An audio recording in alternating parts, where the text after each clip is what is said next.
Hey guys, tonight we're stepping into sandals, real blister making, rock catching, prayer-soaked sandals, and setting off on one of the least restful adventures in human history, a medieval pilgrimage. The sun is high, your water is tepid, and no, you cannot skip this journey just because your bunions hurt or your donkey looks at you funny. You're on a spiritual mission, but it mostly feels like you're slowly falling apart, one sore ankle and suspicious rash at a time, so, before you get comfortable, take a moment to like the video and subscribe, but only if you genuinely enjoy what I do here. And drop your location and local time in the comments, I love knowing where you're listening from. Now, dim the lights, maybe turn on a fan for that soft background hum, and let's ease into tonight's journey together. You don't start the pilgrimage in the Holy Land. No, you start at home, probably in a muddy village where half the population still thinks sneezing too hard can summon demons. Your priest announced the Pope's latest decree, promising spiritual indulgence if you walk to Jerusalem, or at least to some relic-stuffed shrine on the way. The only problem? That's roughly 2,000 miles. On foot. Through hostile terrain, unfriendly towns, and quite possibly the worst beds you'll ever lie in, you pack light, a wooden staff, a few coins, a crust of bread that's already flirting with mold, and a waxed linen bag to protect your one precious copy of the Virgin Mary stitched onto a square of cloth. You hope it wards off evil. It won't. But it might keep that one overly zealous friar from lecturing you again. From the first mile, your feet betray you. The roads aren't really roads, just packed mud and sharp stones designed, it seems, to summon blisters with medieval efficiency. Sandals.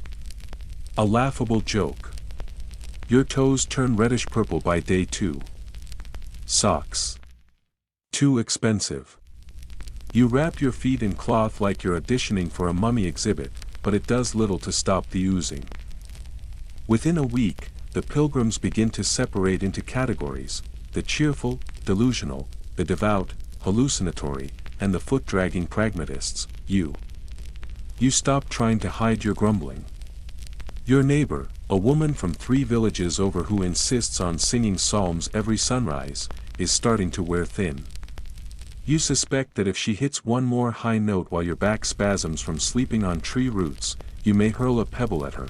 By now, lice have arrived. Not just the head kind, those are the warm-up act. The body lice, burrowing into the seams of your tunic, leave behind red welts and a permanent itch that prayer cannot scratch. You scratch constantly. Everyone scratches. The group becomes a walking percussion band of rustling cloth and irritated groans. You reach a town, finally, one of the rest stops along the way. It looks quaint from afar, a steeple, a market, a lot of chickens. Up close, it smells of damp hay and cooked onions, which is still a step up from your pilgrim neighbors, many of whom now reek of foot rot and shame. The inn is full. Naturally. So you rent floor space in a barn, next to a dying goat and a teenager who farts in his sleep. It's the best sleep you've had all week. Morning brings news, someone in your group has the plague. Maybe. The apothecary isn't sure. Could just be bad air, which is medieval speak for I have no idea and I don't want to touch it. The sick man is left behind with a jug of water and a whispered prayer. Historians still argue whether such pilgrim abandonments were driven by fear, practicality, or just the average medieval person's extremely casual relationship with death. You march on, weather is the next enemy. Rain comes sideways, carried by winds that smell of sheep and old cheese. Your cloak, once a proud badge of piety, is now a soggy weight that sticks to your skin and leaks cold down your spine. The roads flood. You lose a shoe in the mud. A monk tells you to see it as a lesson in detachment from earthly possessions. You want to detach his beard, food? A delight if you enjoy the sensation of chewing disappointment. Boiled oats for breakfast, more boiled oats for lunch, and, you guessed it, boiled oats with a hint of grass for dinner. You dream of roasted duck, only to wake up chewing your own sleeve, and yet, there are moments. Sunsets that scatter gold across the hills. A shepherd who offers you cheese from a pouch that miraculously doesn't taste like shoe. A child who gives you a flower, then runs away when you cough. Tiny blessings. One morning, you arrive at a bridge manned by guards, really just large men with halberds and no sense of humor. They demand a toll. You offer a prayer card and a grimy coin. They look unimpressed. One suggests you hand over your knife. Another says you can pray your way across if you entertain them. So you do a clumsy jig while reciting the Beatitudes. You cross, humiliated but alive. In the next town, you visit a church that supposedly holds a toe of Saint Bartholomew. It's on display in a little glass case. It might also be a dog's claw. Hard to say. Relics are big business, and their authenticity is often questionable at best. But everyone kneels anyway, whispering prayers and kissing the glass. You do too. It's sticky. You try not to think about why. Sleep is harder to come by now. The group has grown tense. Someone's snoring has evolved into a guttural croaking that sounds like a demon choking on a turkey leg. You sleep with one eye open, clutching your staff. A rumor spreads that one pilgrim is stealing coins from others. You check your bag obsessively. You find nothing missing, but a few extra lice. Eventually, you reach a larger stop, a walled city with a proper church, even a bathhouse. You pay for a wash. The water is cold, but you don't care. You scrub until your skin burns. You emerge pink and renewed, only to step into a pile of donkey dung the moment you leave. It is, in many ways, a metaphor. You try to write a letter home. You dictate it to a scribe, your fingers too swollen from insect bites and friction to grip a quill. You ask him to tell your mother you're alive, mostly, and still have both feet. He charges you 2 coins and includes a joke about your fragrance. When you finally encounter a nobleman's crusade procession, knights, banners, trumpets, it feels like a parade from a different world. They ride past without noticing you, their armor polished, their horses clean. One tosses a coin to a peasant child. Another sneezes and is handed a perfumed rag. You, meanwhile, are wiping your nose on your sleeve and wondering if your toes are supposed to smell like vinegar. You sleep that night on a patch of grass near a ruined shrine. Someone tells a story about a pilgrim who vanished here, taken by spirits or wolves or bandits disguised as monks. You roll over, clutching your bag, and whisper a short, uncertain prayer. It is equal parts divine plea and insurance policy. In the morning, your toenails look wrong. Purple, cracked, possibly home to things best left unnamed. You contemplate removing your sandals and leaving them as an offering at the next shrine, hoping divine mercy includes podiatry. A friar passing by smiles kindly and hands you a balm made from goose fat and crushed thyme. It stinks. You apply it anyway. This is your life now. Still, you walk on. Because you've heard that just ahead lies a spring where angels once bathed. Or at least that's what the last innkeeper claimed, right before doubling the price of soup and muttering something about demon geese.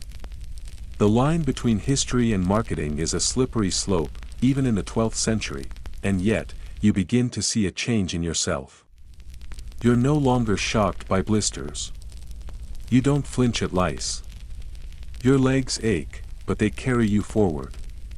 You help an old man to his feet after he slips on moss. You give a child your last hunk of stale bread. You catch your reflection in a puddle and laugh, because you look like a pilgrim, and also maybe a wild raccoon. That night, under a moon that looks slightly judgmental, you lie awake on a burlap sack stuffed with straw and think, maybe you'll survive this after all, maybe, unless the donkey sneezes on you again. You never thought strapping yourself into a small, metallic coffin would count as getting dressed, but here you are. A squire you don't trust is tightening your breastplate with the subtlety of a sadistic corset maker, and your left leg is already tingling with pins and needles. The chainmail underneath it all, Feels like someone knitted it out of wasps. You're about to become a knight for a day, just one day, really. Not because you'll quit. Not because you'll die, though that's very much on the table. But because one day is usually all it takes for the average person, meaning you, to realize that galloping into glory involves 95% boredom, 4% bleeding, and 1% praying your codpiece doesn't split mid-charge. You thought there would be more pageantry. Maybe a feast. Or a rousing speech. What you get is sweat. Immediately. Even though it's just after dawn, and the sun hasn't yet scorched the field, you're already drenched. Your helmet rests at your feet, steaming like a forgotten stewpot. Your vision, once crisp and wide, is now tunneled through an iron slit about the size of a fig. Your breath echoes inside your helm like a tiny storm. You feel ridiculous. You look worse, but appearances matter. Knights are the medieval influencers. Flashy, over-equipped, impossibly idealized. To the peasants, you are a walking statue of divine authority. To your fellow knights, you're mostly a competitor for the least embarrassing lance accident. The first order of the day is mounting your horse. That's a scene. The animal, an enormous destrier named something overly noble like valor or muck face, eyes you with concern. You're wearing enough metal to build a small shed, and you're trying to hoist yourself up like a sack of potatoes with ambitions. 3 attempts later, and with the help of 2 squires, a ramp, and what might have been a shove from a monk, you're in the saddle. Upside down. Temporarily. Eventually right side up. Cheers erupt. You don't know if they're proud or just relieved you didn't die. Let's take a moment to appreciate your gear. Your sword weighs around 3 pounds, but after 10 minutes of swinging it, your arm feels like it's been tenderized with a hammer. Your shield, emblazoned with your lord's sigil, possibly a bear, possibly a turnip, is technically for defense, but mostly serves as a blunt instrument against smaller opponents. Particularly teenagers and overconfident peasants. The lance is taller than your house, awkward, and exists primarily to deliver the dramatic moment where you either unhorse an opponent or stab a fence post by accident. The training field is a chaotic scene of armored figures thudding into straw dummies, barking orders, laughing cruelly, or, worse, singing. The music of the medieval battlefield isn't trumpets or lutes, it's grunts, curses, and the sound of someone vomiting inside a helmet. You try not to judge. You will likely be that someone by dusk. They assign you a friendly sparring match. You face off against a seasoned knight who's already sweating through 2 layers of padding and carries himself with the confidence of a man who has broken more bones than you have teeth. He raises his sword in greeting. You raise yours in shaky imitation. He charges. Your instinct is to run, but your armor disagrees. You absorb the blow with your shield, which immediately feels like catching a house with your forearm. You swing back, wildly, and hit his shoulder with the grace of a drunk windmill. It clangs. He laughs. He calls you brave. It sounds suspiciously like doomed. 3 rounds later, you're on your back, staring at the sky. Through the visor's slit, wondering whether your spleen was always this shape. Someone helps you up. It's unclear whether they're congratulating or pitying you. You break for food, if you can call it that. Lunch for a knight in training is coarse bread, cold meat, and wine so sour it could strip rust. You sit under a canvas awning, helmet off, cheeks beet red, and listen as 2 older knights debate whether boiled urine or vinegar better cleans a sword. Historians still argue whether medieval warriors actually used such methods or if they just enjoyed sounding disgusting. You don't ask questions. You sip. You chew. You try not to cry when you discover the meat is boiled eels again. Afternoon brings drills. Shield walls. Lance practice. Horse maneuvering through dummies shaped like Saracens, or, in a pinch, sacks of barley with crude faces drawn in charcoal. You sweat more. Your joints protest. Your squire tightens your greaves again, whispering something about blisters of honor. You think he enjoys your suffering. Now it's time for jousting. Spectators gather, local nobility, their bored daughters, priests pretending not to wager on the outcome. You line up across the tilt from your opponent. His armor gleams.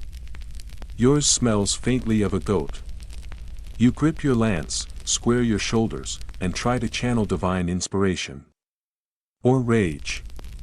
Either works. The charge is fast, brutal, and blurry. You feel the impact before you see it. Your lance hits his shield and splinters like dry firewood. His hits you, well, somewhere, hard enough that you briefly see the Virgin Mary holding a fan. You don't fall, though.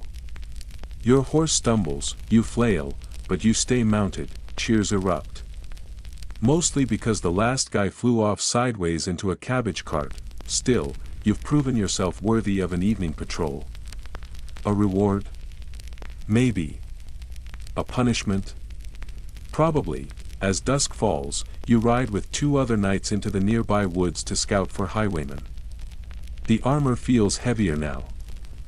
Every jolt of the horse sends shivers through your lower back. Your thighs burn. You've never been more aware of your inner thighs in your life. You suspect this is where nightly poetry comes from, desperation and chafing. The woods are quiet.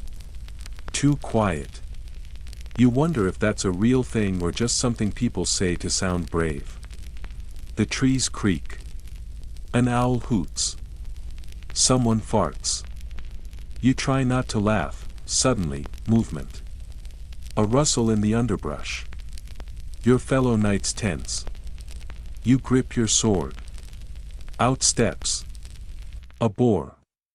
Gigantic. Snorting. Glowing eyes, probably. Or just reflectively wet. Before you can decide whether to flee or apologize to the pig, one knight hurls a spear. It misses. The boar charges. Chaos. Your horse panics. You panic. Everyone panics. The boar vanishes into the night, unimpressed. You limp back to the keep with one less boot and an alarming bruise on your hip. They call it a noble hunt.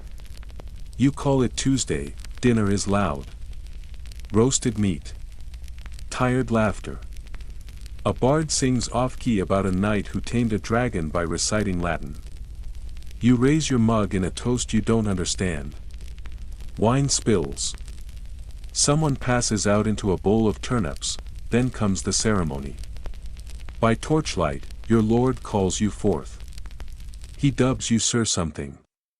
You don't catch the name. There was too much coughing.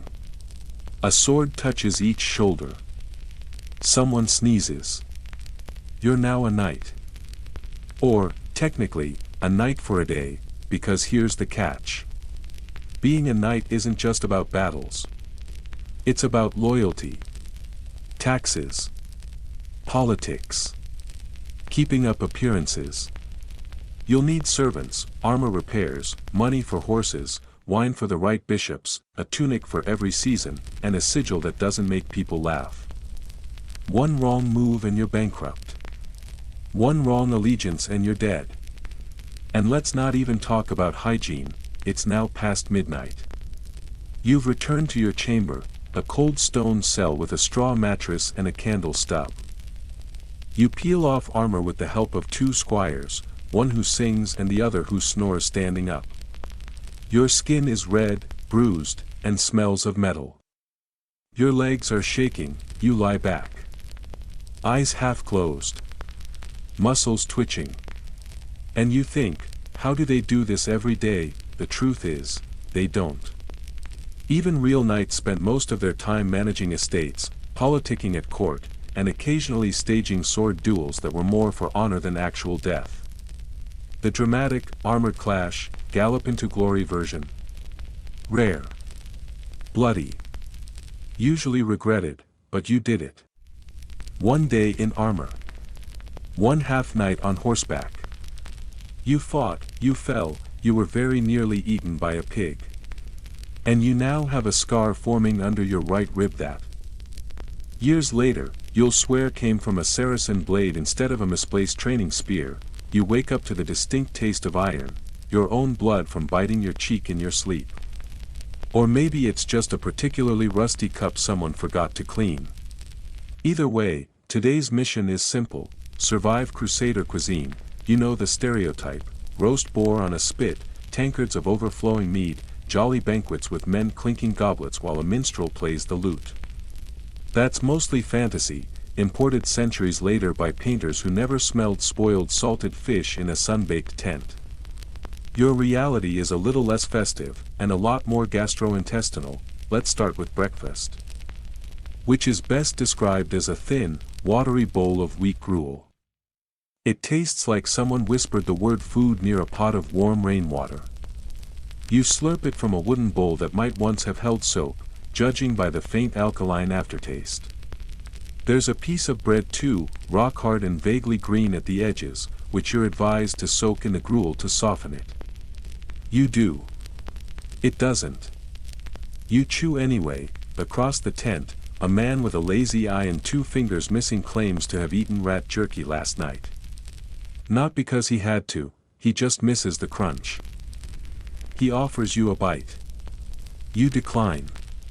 He shrugs and gnaws the tail like it's licorice. You're technically in a supply camp behind the Crusader lines, which means your food is better.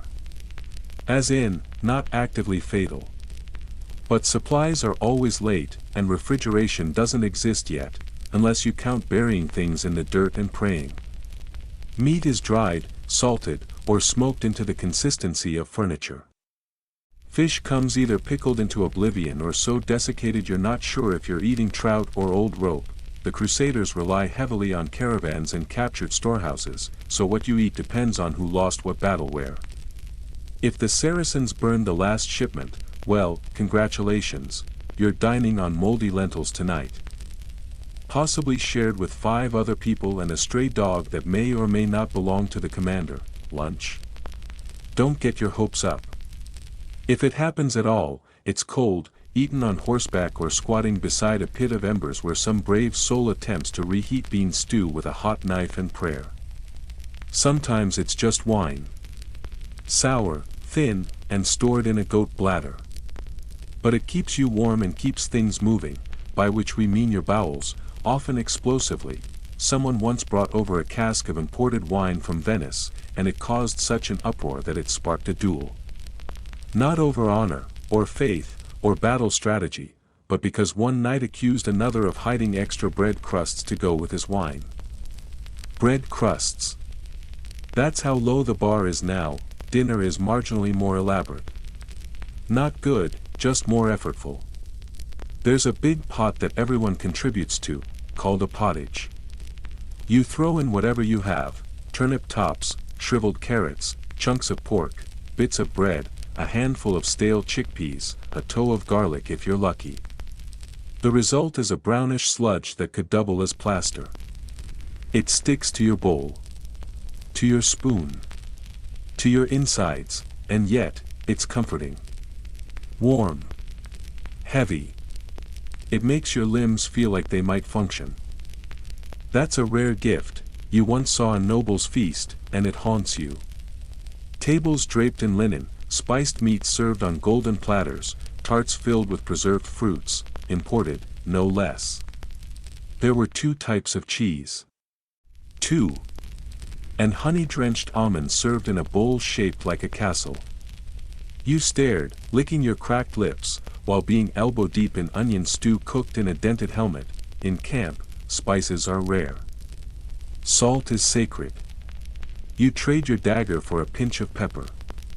Sometimes a caravan arrives with saffron, cloves, even cinnamon, exotic and suspiciously expensive, mostly hoarded by higher ranks. You once sniffed a spice satchel too hard and sneezed for half an hour, which the cook took as divine punishment. As for meat, let's talk about it. Boiled beef, if you're lucky. Stringy, gray, floating in grease. Mutton, often. Tough, gamey. And mystery meat, rabbit, probably. Maybe cat. It's all about plausible deniability. Once, someone roasted a pigeon. Whole. With feathers. Called it rustic. Another time, a captured goat accidentally fell into a stew pot. The herder still cries when he talks about it. Fringe sources mention Crusaders experimenting with odd meals, cooked lizards in desert campaigns, dried frogs, cactus fruit soaked in vinegar. Historians still argue whether these were desperate innovations or exaggerated tales meant to horrify readers back home. Either way, your stomach doesn't care. If it's hot and chewable, it qualifies. Sometimes you eat with spoons. Sometimes with your fingers. Sometimes with the dagger you use to clean your nails.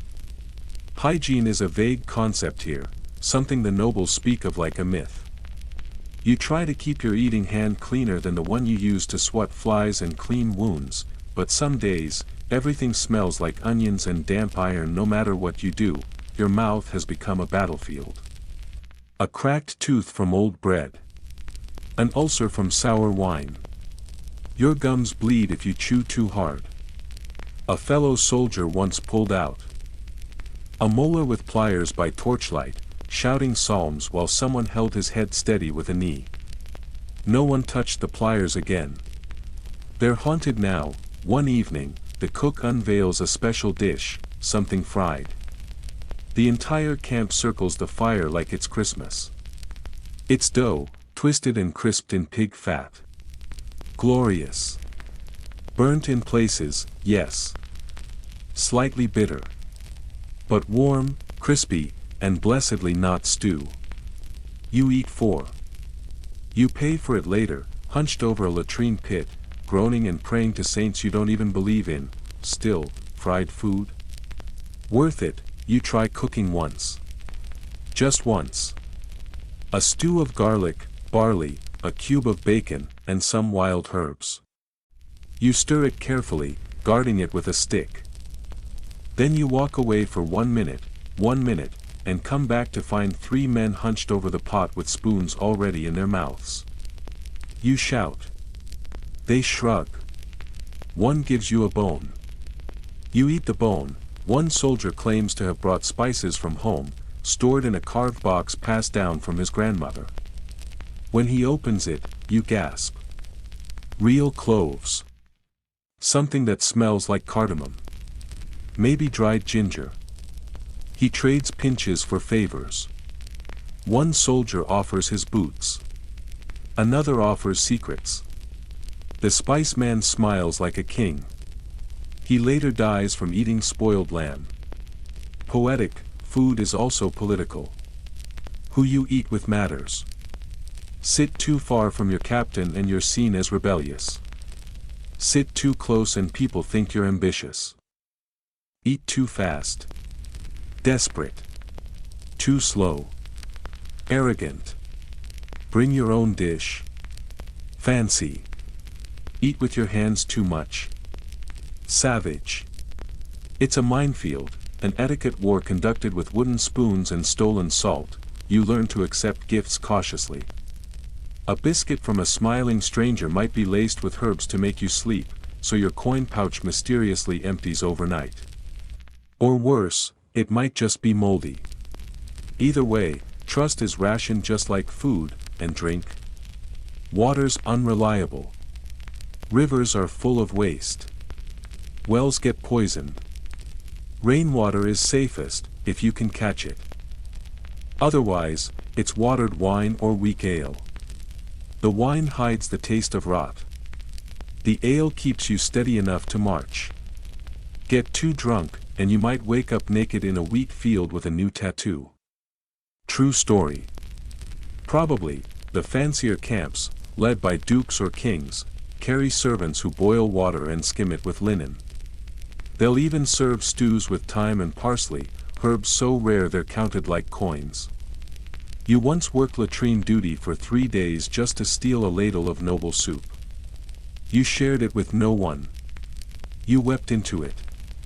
No regrets, food theft is real. Carts get raided. Sacks vanish. Rats take more than their share. One particularly clever monk trained a falcon to steal bread from unattended bowls. You saw it yourself, a loaf rising into the air like a miracle. The monk was beaten. The falcon escaped. The bread was dropped into a latrine. You learn to eat fast, and always eat early. The later you arrive at a pot, the more you'll be scraping the bottom, literally, with splinters. Sometimes you find something mysterious, a beetle, a rock, a tiny bone. You chew carefully, like you're playing culinary roulette, and yet, somehow, people survive. Not thrive, but endure. Because food, in this endless slog of war and faith, is the one daily ritual that resembles peace. When you hold a bowl, even if it's chipped, even if the contents could double as roof sealant, you're doing something familiar. Human. Ancient, you remember that smell from home, your mother's stew, rich with leek and smoke. You remember the sound of her stirring, the way she tasted everything twice. Out here, you taste everything once, then wish you hadn't. But the memory helps. Once, on a rare holiday, the entire camp pooled their best ingredients. A collective feast. Chickens. Fresh bread. Even a pie, sweetened with honey and sprinkled with crushed walnuts. A moment of glory.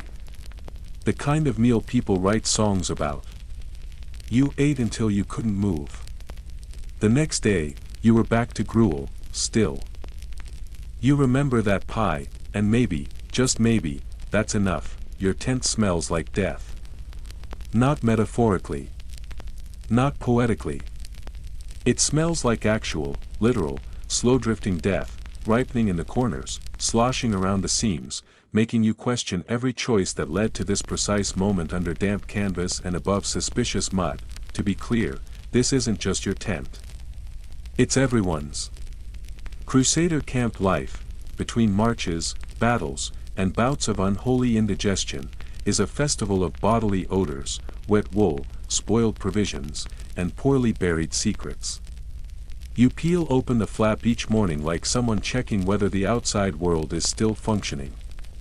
It is. Barely. And your nose, assaulted by sweat, garlic, horse manure, and the unmistakable tang of unwashed zealotry, regrets every breath. Sleep comes in snatches, and mostly not in your actual tent. There are too many sounds. Not just snoring, though there's plenty of that, layers of it, like a chorus of wounded bears with deviated septums. No, it's also the hacking coughs, whispered prayers, casual sobbing, and the eerie rustle of rats performing midnight heists. You try using cloth soaked in lavender to ward off the worst of it. But lavender doesn't grow in war camps, so it's really just hay that someone claimed smelled holy. You breathe it in anyway and try not to think about the fact that a man died in this tent 3 weeks ago. They say the canvas was washed. You have your doubts. When you're not sleeping, or pretending to, you're maintaining camp. That means helping dig trenches, repair palisades, haul water, and move crates full of things you're definitely not allowed to open. One time, you peeked. It was full of shoes. Just shoes. Left foot only. You never found out why. Hygiene is a theory, not a practice. Latrines are dug at the edge of camp, when someone remembers. Usually, nature becomes the solution. Trees. Rivers. Holes hastily covered with dry grass. The stench wafts on the breeze. Like an airborne punishment. One crusader, perhaps traumatized or simply eccentric, tried building a personal chamber pot from a discarded helmet. It tipped. The memory lingers. You bathe rarely, and even then, bathing means jumping into a river and hoping whatever's clinging to you lets go. Soap is expensive. Bathing oil even more so. A knight once gifted his squire rosewater to clean his face, and the boy was never seen again. Rumor says he sold the bottle and retired. Washing clothes is an adventure. There's a communal washing area near the river, really just a set of stones and the hope that no one upstream is bleeding into the water again. You beat your tunic against a flat rock until the stains cry uncle. Then hang it over a bush. Inevitably, someone else mistakes it for theirs, and you spend the next week wearing a shirt 2 sizes too tight and pre-stained with something reddish-brown. You tell yourself it's wine. It is not. There's a rotation system for chores, but enforcement is lax. A lot depends on your rank, your charisma, or your ability to fake a limp. Officers rarely dig. Priests never do. New arrivals always get stuck with the worst jobs: manure transport, corpse dragging, rat patrol. You did rat patrol once. You armed yourself with a ladle, 3 rocks, and a yell you hoped sounded intimidating. You caught nothing. The rats now leave notes. You spend a lot of time waiting. Waiting for food, waiting for orders, waiting for the rain to stop. Boredom becomes a cruel mistress.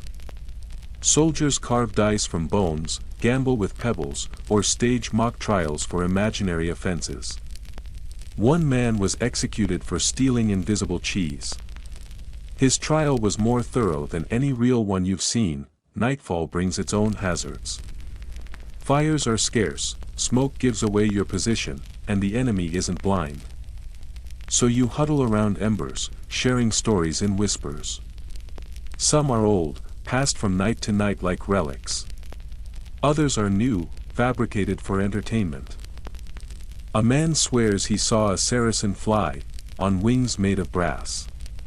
Another insists he once spoke to St. George, who advised him to invest in vinegar. Nobody believes anyone, but everyone listens. Sleep, when it comes, is a roulette wheel. Sometimes dreamless. Sometimes plagued with screams, your own, or others. You once woke to find your tentmate sitting bolt upright, eyes wide, muttering "Don't drink the black wine" over and over. You switched sleeping spots. He hasn't blinked since. Camp hierarchy is as rigid as armor, and twice as chafing. Nobles get their own tents, servants, and meals that are only mildly tragic. Lesser soldiers sleep 4 to a tent or under makeshift awnings held up by hope and bent sticks. You're somewhere in between. Respected enough to sleep on a real mat, not respected enough to avoid sharing it with someone who eats pickled garlic at midnight. Commanders strut like roosters. Their tents are grander, usually double-sized, with rugs stolen, or liberated, from distant cities. Inside, they plan battles, sip expensive wine, and argue over whose family crest should go on which siege engine. You were once summoned to one of these strategy sessions as a map-bearer, which meant you held a scroll while 6 grown men shouted and flung olives. The scroll was blank. The tent of the chaplain is quieter, though not calmer. He gives sermons, hears confessions, and administers penance. Often in the form of cold baths or self-flagellation. You confessed once, about stealing an onion. He prescribed fasting. You asked if the onion counted.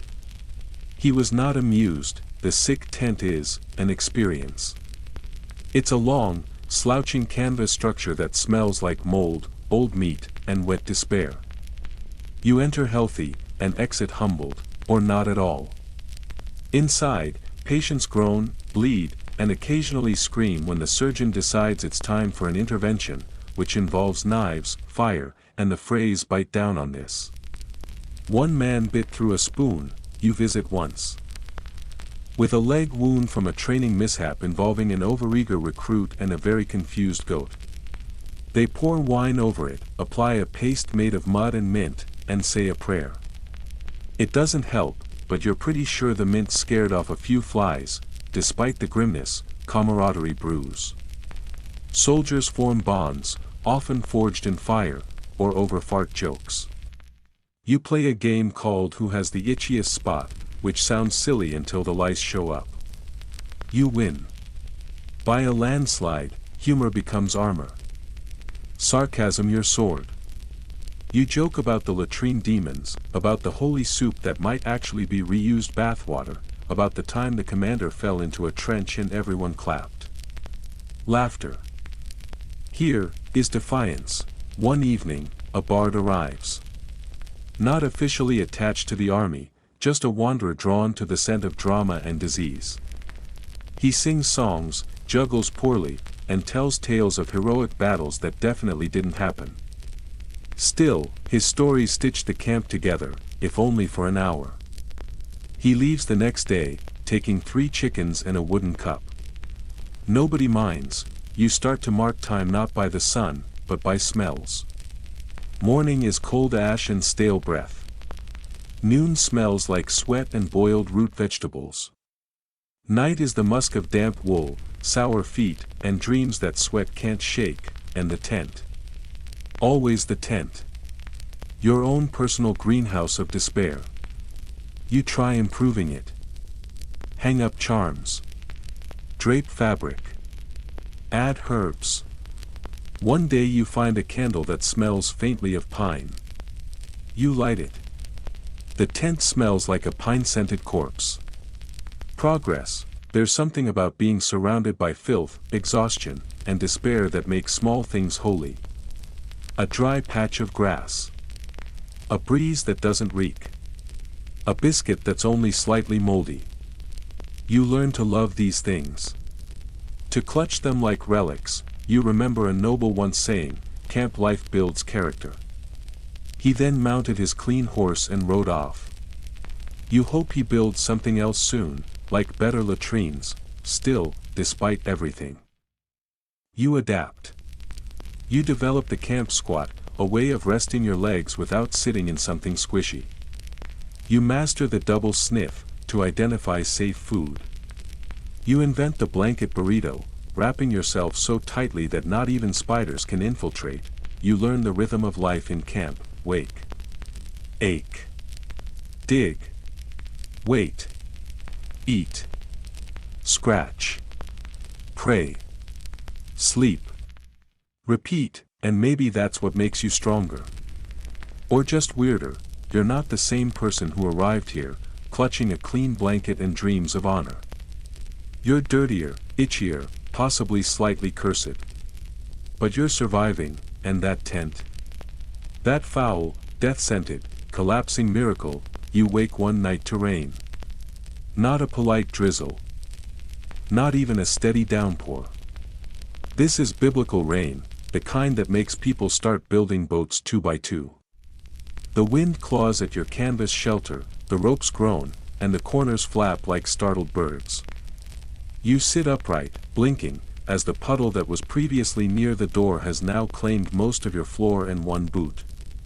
It smells worse than wet. You try shifting to higher ground, an optimistic term for the sloping lump of hay under your blanket, but it too is soaked.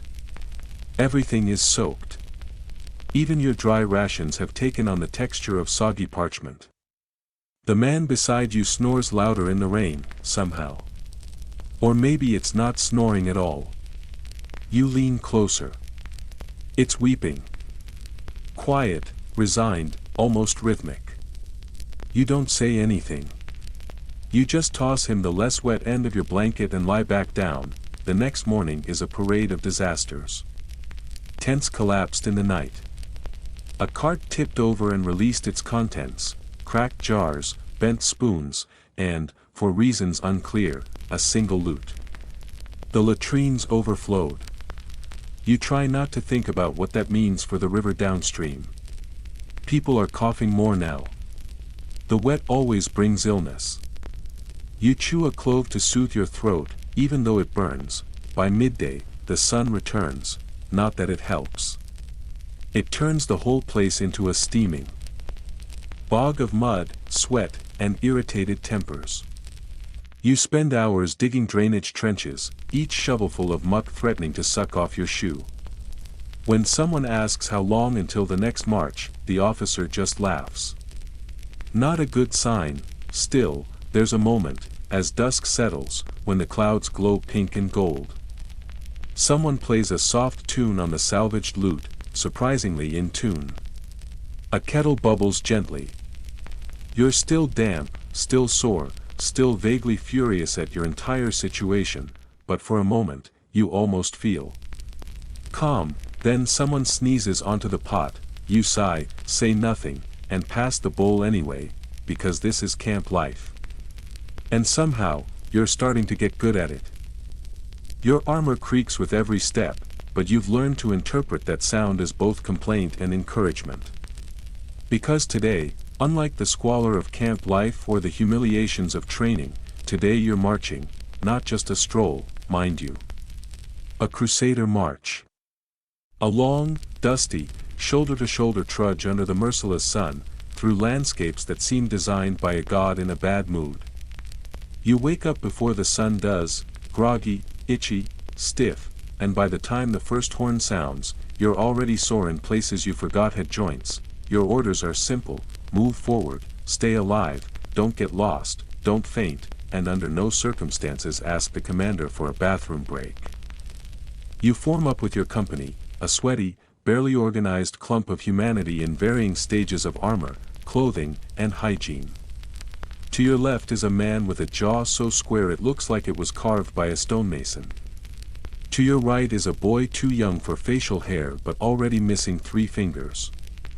You don't ask, the line stretches into the horizon, a long, lurching snake of crusaders, carts, cooks, and creatures all heading toward either glory or heatstroke. Probably heatstroke. At the front ride the nobles and their guards, sparkling like saints in the morning light. Their banners flap above them in calculated elegance. While they discuss tactical positioning and the flavor profiles of imported cheese. Behind them ride the mid-tier knights, followed by infantry, pikemen, auxiliaries, and, finally, you and your ragged band of everymen.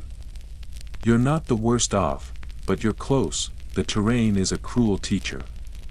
Hills you didn't see coming rise like scornful eyebrows. River crossings turn into delays where you remove your boots, wade through slime, and pray you're not stepping on anything venomous. Dust sticks to your tongue. Flies think your eyes are buffets. And the sun, which in your homeland was a welcome friend, is now a sadist with a magnifying glass.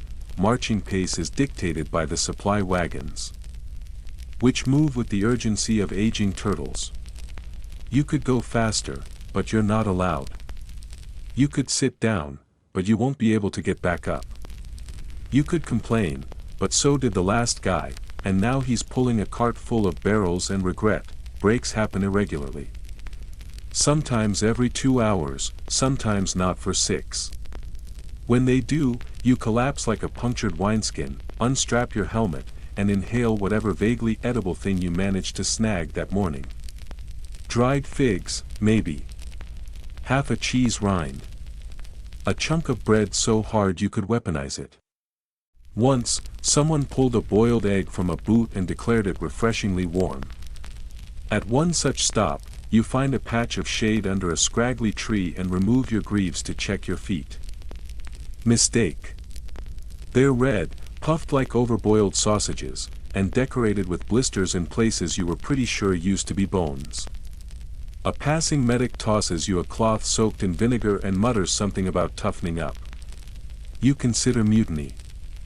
Then you wrap your feet and keep going. Along the way, you pass villages, some abandoned, some suspiciously silent. Doors hang open. Wells are dry. You wonder what happened. No one talks about it. Those who do get shushed. The official line is always the same: the heathens did it. But even you can sense that's not the whole story. You also pass bodies. Not many. Not fresh. But there. Tucked into ditches. Slumped over carts. Covered with stones or not covered at all. Some are yours. Some are theirs. All are reminders. When you stop for the night, the camp springs up like a reluctant fungus. Tents are pitched without enthusiasm. Fires lit with effort. Food distributed with eye rolls. You eat something brown and oily and fall asleep to the sound of horses stomping, someone muttering a psalm, and the soft, almost tender retching of a man vomiting quietly into a shield. Then it's dawn again. And you march, the rhythm becomes hypnotic. 1 foot. Then the other.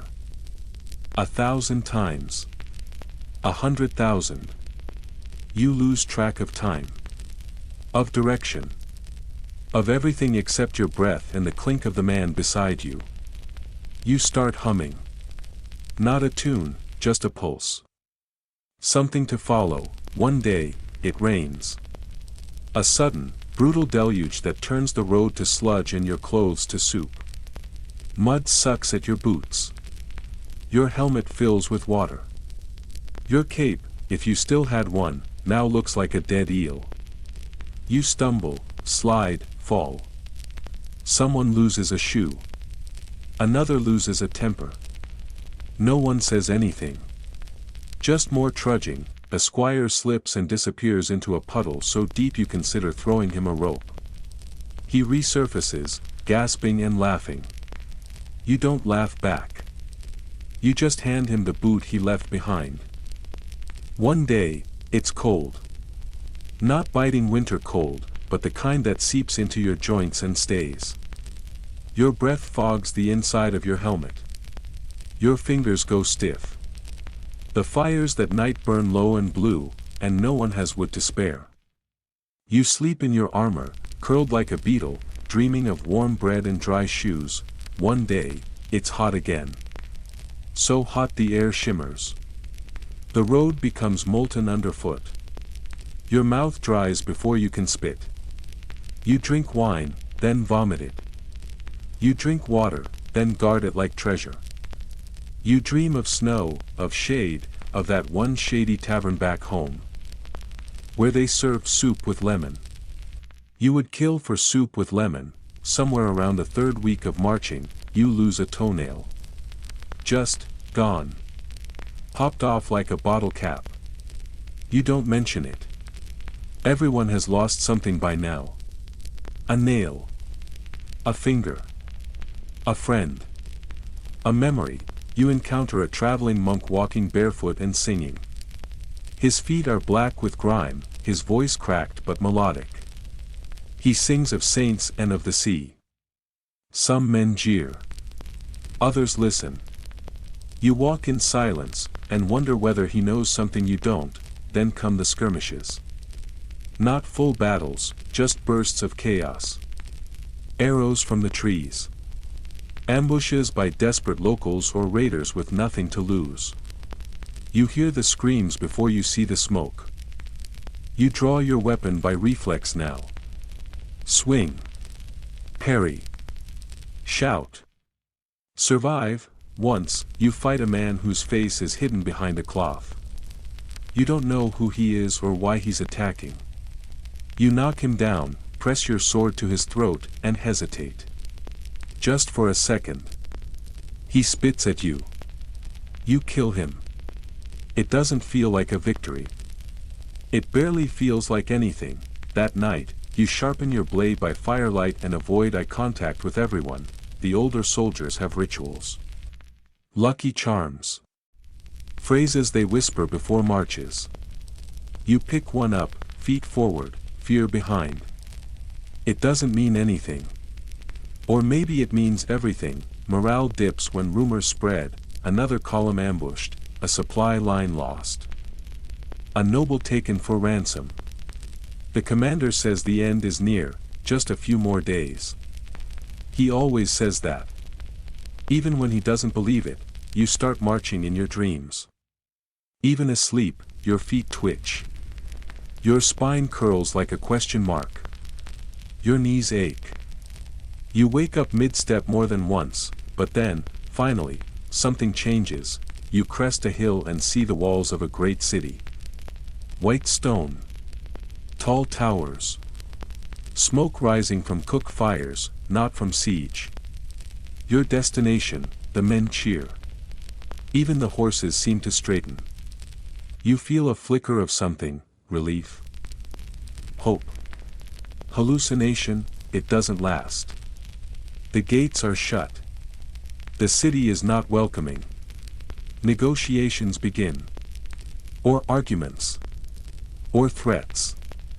You're not told. You just stand. And wait, you camp outside the walls for 5 days, on day 6, you're told to move again. Around the city. To the rear.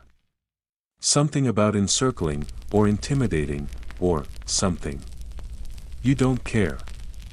You just march. Again, by now, marching is who you are. You don't walk. You process. You pilgrim.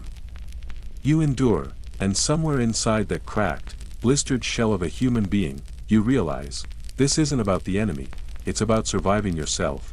The first time you see a siege tower, you blink twice to be sure it isn't some monstrous mirage conjured by heat and wishful madness. But no, it's real. Wooden, groaning, taller than anything you've ever stood beneath. It moves on wheels the size of oxen, with tar-blackened timbers and iron hooks that glint like bad omens in the sun. Welcome to siege warfare. By this point, you've done the marching, the waiting, the cursing of mud and heat and soup that tastes like sadness. But now the crusade demands something new of you, patience at knife point, with a steady beat of hunger and anxiety. Sieges are not quick. They are not glorious. They are not heroic duels or charging horses or holy banners fluttering in slow motion. They are long, cruel standoffs between two equally stubborn sides, one behind walls, the other building increasingly creative ways to break through them. You're in the second group. The besieged city lies just ahead, squat and stubborn behind thick walls. The towers are manned, the gates barred, the defenders armed. They've done this before. So have your commanders. You have not. The first task. Digging. So much digging. You help carve a ditch around the city, wide enough that enemy riders can't break through. The earth is dry, brittle, and full of surprises, roots, rocks, bones. You toss the bones aside without comment. Everyone does. After the ditch, you build earthworks, mounds and walls made from dirt, stones, and whatever else you can steal from the landscape. They give you minimal protection from arrows and catapults, and even less from boredom. Still, you keep building. Because the only thing worse than siege construction is siege assault. At night, you huddle behind these makeshift bulwarks and watch the sky for burning tar. Or boulders. Or sheep carcasses. Yes, sometimes they catapult those, too. Disease is a weapon here. One day you help launch a barrel of filth over the city wall. It bursts midair. You cheer, but part of you gags. Then comes the sound, thunk. Thunk. Thunk. The siege engine's heartbeat. A massive trebuchet, named something ridiculous like God's Whisper or the Blessed Ruiner, hurls stones the size of barrels. You get assigned to its crew. It's a prestigious job. Also a death sentence. If the enemy artillery has good aim, loading takes minutes. Releasing takes seconds. You watch as the rock arcs high into the air, hangs for a moment like a prayer, then crashes into a tower with an unsatisfying crack. You barely chip the wall. The enemy jeers, your crew chief nods. Again. You pull, winch, reload, thunk. Arc crack. Jeer, again. Siege engines are fickle beasts. A poorly balanced counterweight, a frayed rope, a distracted crew, and you risk snapping your own arm off. Or worse, launching backwards and earning a permanent place in someone's campfire tale. One man once got flung 10 feet by a collapsing catapult. He landed in the commander's stew. They still talk about it. The stew was ruined. Meanwhile, arrows rained down from the walls. Fire arrows. Poisoned arrows. One that allegedly had a curse tied to it. You duck. You pray. You tie your scarf higher around your neck and pretend it's armor. Some soldiers try tunneling beneath the walls. They call them sappers. You don't envy them. Armed with shovels and nothing else, they dig day and night in hopes of collapsing a wall. From below. Sometimes it works. Often, it doesn't. One tunnel collapses mid-dig, trapping 6 men. Only one survives. He says he lived by drinking tunnel water. No one asks what that means. You do your turn on night watch. Long hours staring at walls. Listening. Waiting. Sometimes there's music from the city. A lute, maybe. Voices singing in a language you don't know. You feel jealous. Not of the walls or the defenses, but of the songs. Of the sense that someone, somewhere, still remembers what peace feels like. A week passes. Then another. The city holds, your food gets worse. Water is rationed. Bread is mostly air. The soup includes twigs. One man roasts a rat and insists it's sustainable meat. Another trades a carved charm for half a dried apple. The bartering grows vicious. A man threatens to stab someone over a pickled onion. You understand. You might have done the same. Still, the siege progresses, slowly, painfully. Finally, someone shouts, a breach. A corner of the wall has cracked from repeated pounding. Dust swirls. Rubble tumbles. Cheers rise. You're called to the front with half your company. The commanders bark orders. The priests pray over you. The horn sounds, and you charge, straight into chaos, climbing over rubble. You feel your boots slip. Your shield shakes. Arrows hiss. Rocks crash down like judgment. The defenders pour boiling water and burning oil. You scream without sound. You lose your footing. A man beside you disappears in a red mist. You scramble back, eyes stinging, ears ringing. You make it 5 feet up the breach before you're pushed down again. Retreat is shouted, 3 times, then 5. You run, dragging someone with you. You don't know his name. He thanks you. Later, he forgets your face. You count 30 lost that day. The next day, you're sent to help with the siege tower. It creaks, moans, shudders as it inches forward, pulled by ropes and men in stubbornness. You help push. Every wheel rotation is a triumph. Every foot gained is a miracle. You're fired upon constantly. A stone shatters the left wheel. You repair it with scrap wood and prayers. Finally, the tower reaches the wall. Ladders are dropped. The gatehouse looms above. The first group ascends. You hear screams. Fire. Then silence. The tower is rolled back. You try not to cry. Siege warfare is a loop of effort, loss, adjustment, and stubbornness. You build. You launch. You hope. You fail. You build again. Inside the city, people starve. You can see it in their eyes, from a distance. Thin arms. Slack faces. One child throws a rock. You flinch. It doesn't hit. She smiles anyway. Eventually, negotiations begin. Terms shouted across trenches. Banners waved. Messengers allowed through. Then silence. The city fades behind you, its conquered walls receding into the morning mist like a dream you're not sure you ever really touched. The banners are still raised, flapping in a wind that smells of scorched stone and sour ash. You don't look back often.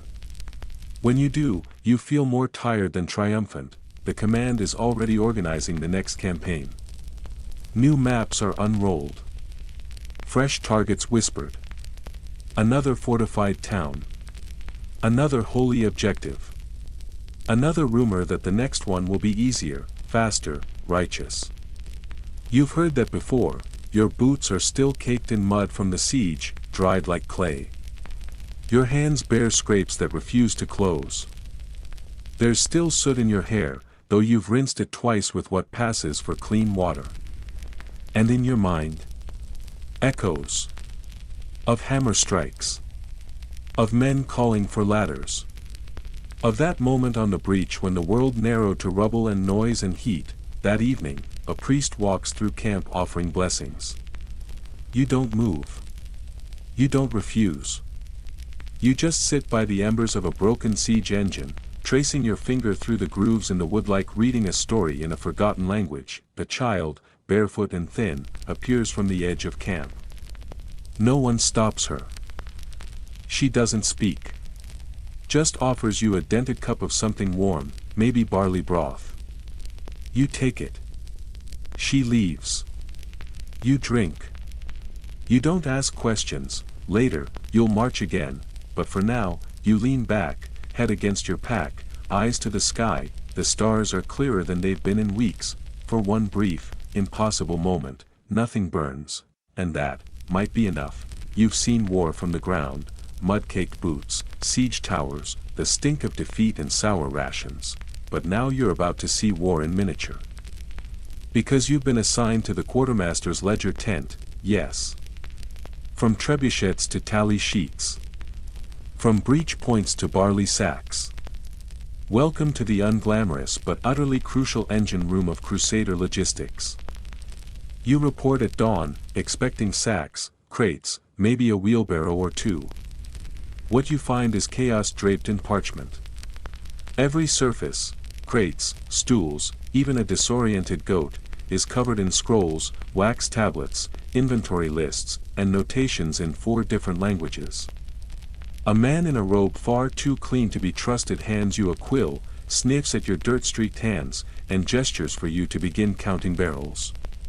He doesn't tell you where they are. You're supposed to know. You do not. Turns out, keeping an army fed, shod, and minimally revolting is a full-time job for a dozen men, only 3 of whom seem competent, and 1 of whom may actually be asleep with his eyes open. You join the team on barrel patrol. Verifying that the wine labeled as wine is, in fact, wine and not salted vinegar. That the grain sacks haven't sprouted things. That the dried meat hasn't grown fuzz. Spoiler, it has. The fuzz has opinions. Every item that moves through the Crusader camp is recorded. Or supposed to be. Unfortunately, record-keeping is both a science and a performance art, depending on how badly someone wants to smuggle out a chicken without paying. You catch a squire red-handed with a ham under his tabard. He claims it's a religious relic. You give him points for creativity, deduct double rations, and write pilgrim ham, not wholly in your notes. Rations are the battlefield behind the battlefield. Everyone thinks supply just happens. It doesn't. Barrels leak. Bags tear. Mules collapse. Entire shipments vanish into thin air, more often into strategic redirection by noblemen who accidentally build private stores behind their tents.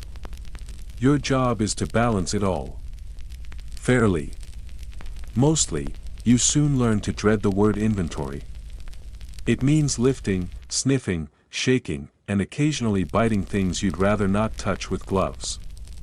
You meet a monk who insists on licking every seal for divine confirmation. You assign him scroll copying duties instead.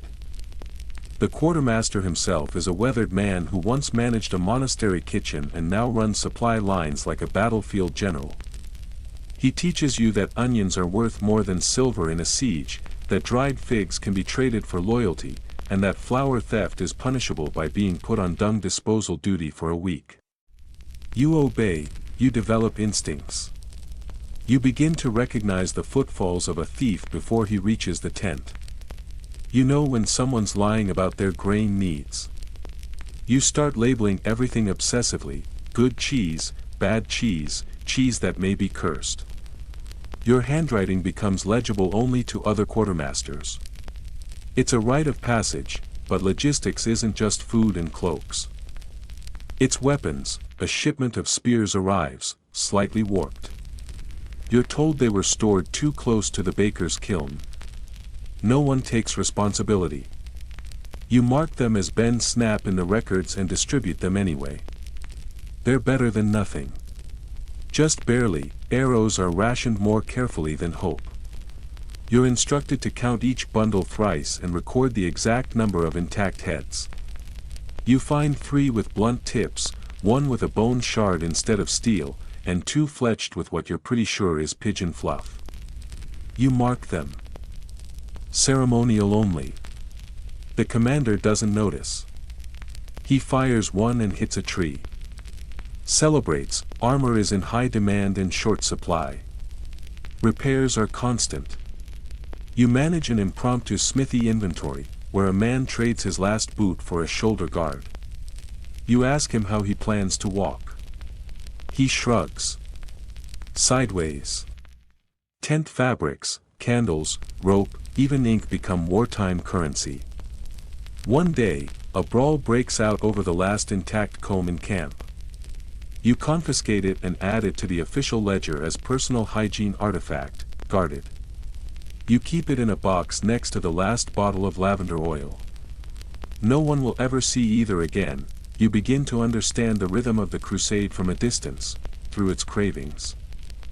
When morale dips, more sugar goes missing. When fear spikes, salt is hoarded for preservation. When rumors fly, ink disappears. Words are weapons, too, and then come the audits, because while the crusade may tolerate a bit of looting and a smidge of heresy, it draws the line at missing lentils. Once a month, an official rides in from the central command to review the ledgers. He wears a white robe with gold embroidery and carries a wax seal like a weapon. His eyes scan numbers like they might be hiding sins. You panic. You find a loaf of bread in the parchment drawer. You don't ask questions. You offer him wine and point to your cleanest scroll. The inspection takes 6 hours. He finds 5 errors. You correct 4. He gives you a passing mark and leaves with 2 wheels of cheese and the aforementioned comb. You update the ledger, audit successful. Comb ascended. Despite all this chaos, the supply tent becomes a haven. You sleep there sometimes, using old sacks as pillows. The soft rustle of parchment and the sour smell of vinegar ink lull you better than any hymn. The tent walls are thin, but they keep out more than weather, they keep out nonsense. Mostly, of course, it's not all safe. You're robbed once. A group of soldiers, hungry, bitter, drunk, storm the storage. One night. They take bread, wine, and 3 knives. You don't resist. You take notes. You mark the barrel as missing under duress. You sharpen the quill a little harder that day. Still, it gets to you. You start dreaming of numbers. Of sacks walking. Of spoons filing complaints. You wake mumbling quantities: 3 bolts of cloth, 2 dozen turnips, 1 bottle of, wait, was that holy oil or lamp fuel? The answer is both. Someone cooked with it. You try to quit once. Tell the quartermaster you want to return to battle. He laughs for a solid minute, hands you a stack of parchment taller than your helmet, and says, after you finish this week's candle tally. You nod. You knew you weren't going anywhere. Because the truth is, you become something dangerous, indispensable. You're the one who knows where the salt is buried. Who controls the shoe wax? Who can make a ration last or vanish? A whisper from you, and a knight's favorite stew goes missing. A quiet entry in the ledger, and a tent gets downgraded. You don't abuse it. Often, but you remember, one day, a minor noble insults you, calls you ink boy. You smile. 2 days later, his personal bath bucket mysteriously cannot be found. You log it as spontaneous bucket combustion. He never asks again. You're not the face of the crusade. But you're its spine. Its spleen. Its digestive tract. You make the war move. Not with swords. But with scrolls, and yet, even you are not immune to the weight of it all. Late one night, alone in the tent, you find a note. No name. Just a message: if you can spare dried fruit, my son hasn't smiled in weeks. The handwriting is shaky. The parchment is a prayer page, repurposed. You add one bundle of figs to the next delivery. Quietly. Without recording it, you never find out who wrote the note. But 2 days later, you pass a tent and see a child chewing something slowly, like it's sacred. He sees you. Smiles. Just a little. You don't write that down either. Eventually, the crusade moves again. You pack up the tent, seal the barrels, count the candles. You ride with the supply cart this time, half asleep on sacks of grain. Someone tries to climb in to steal a jar of pickled beets. You poke them with your quill and mutter, "Not today." You've stopped being surprised by anything, even when a hawk steals a roll of parchment mid-air, you just log it, confiscated by divine courier. You've become crusade staff, crusade soul, the quiet hand that counts, calculates, and curates, and though no bard will ever sing about you, you know this truth: no war marches without its math. You arrive in a town without a name. At least not one anyone dares speak aloud anymore. It sits hunched against a hill like an old man guarding a secret. Stone houses, scorched black. A church tower, shattered halfway up, still stubbornly tolling with every gust of wind. You were told it once had a thriving market. Traders. Families. Pilgrims. Laughter. Now the only thing that thrives is silence. Your unit is ordered to pacify and repurpose. Which means, secure the area, assess what can be salvaged, and decide who gets to stay, or who must vanish. You ride in with tired eyes and a full stomach, both of which make you deeply unpopular with the few locals still haunting this place. They don't greet you. They don't plead. They watch. Faces behind broken shutters. Shadows behind veils. A boy with hair like straw holds a chicken too tightly. A woman sweeps the same patch of dirt over and over, like she's trying to erase the past. You're handed a roll of parchment, a sack of silver, and an interpreter who coughs more than he translates. Your job. And you, fresh from your logistics triumphs, are now the Crusade's newest expert in civilian affairs. An accidental promotion. Apparently, the commander read one of your reports and decided your precise handwriting suggests a mind for diplomacy. Congratulations. You're now a diplomat. You're handed a roll of parchment, a sack of silver, and an interpreter who coughs more than he translates. Your job. Inventory the town. Tithe what's left. Find out who's loyal. And identify anyone who might need removing. This is not what you trained for. Then again, neither was anything else. You start with the church. Its front door hangs on one hinge. The altar's been stripped of gold. A mural of Saint Michael is smeared with soot, but his sword still shines faintly in the dark. You sit on a pew, only slightly burned, and try to decide what it means when a town stops praying but still keeps its church intact. Your interpreter claims the priest fled 2 weeks ago. Or was taken. He's not sure which. You nod. Write down, clergy, absent. Faith, ambiguous. You move on. The town's granary is 3/4 full. That's a surprise. You expected it to be looted or burned. But it's intact, neatly sealed, even inventoried. Someone here knows organization. You ask for their name. No one gives it. You count sacks, test grain quality, mark measurements. You ask how much they can spare. The answer, in essence, is none. You take 10 sacks anyway. For the army, you say. You try to smile. They don't. Later that day, a child throws a turnip at your head. You admire their aim. You log the incident as minor produce resistance. Next, you tour the homes. Most are empty or half collapsed. But the ones that remain intact hide people like secrets hide inside old letters, quiet, folded, waiting. You meet a weaver who won't stop spinning as you speak.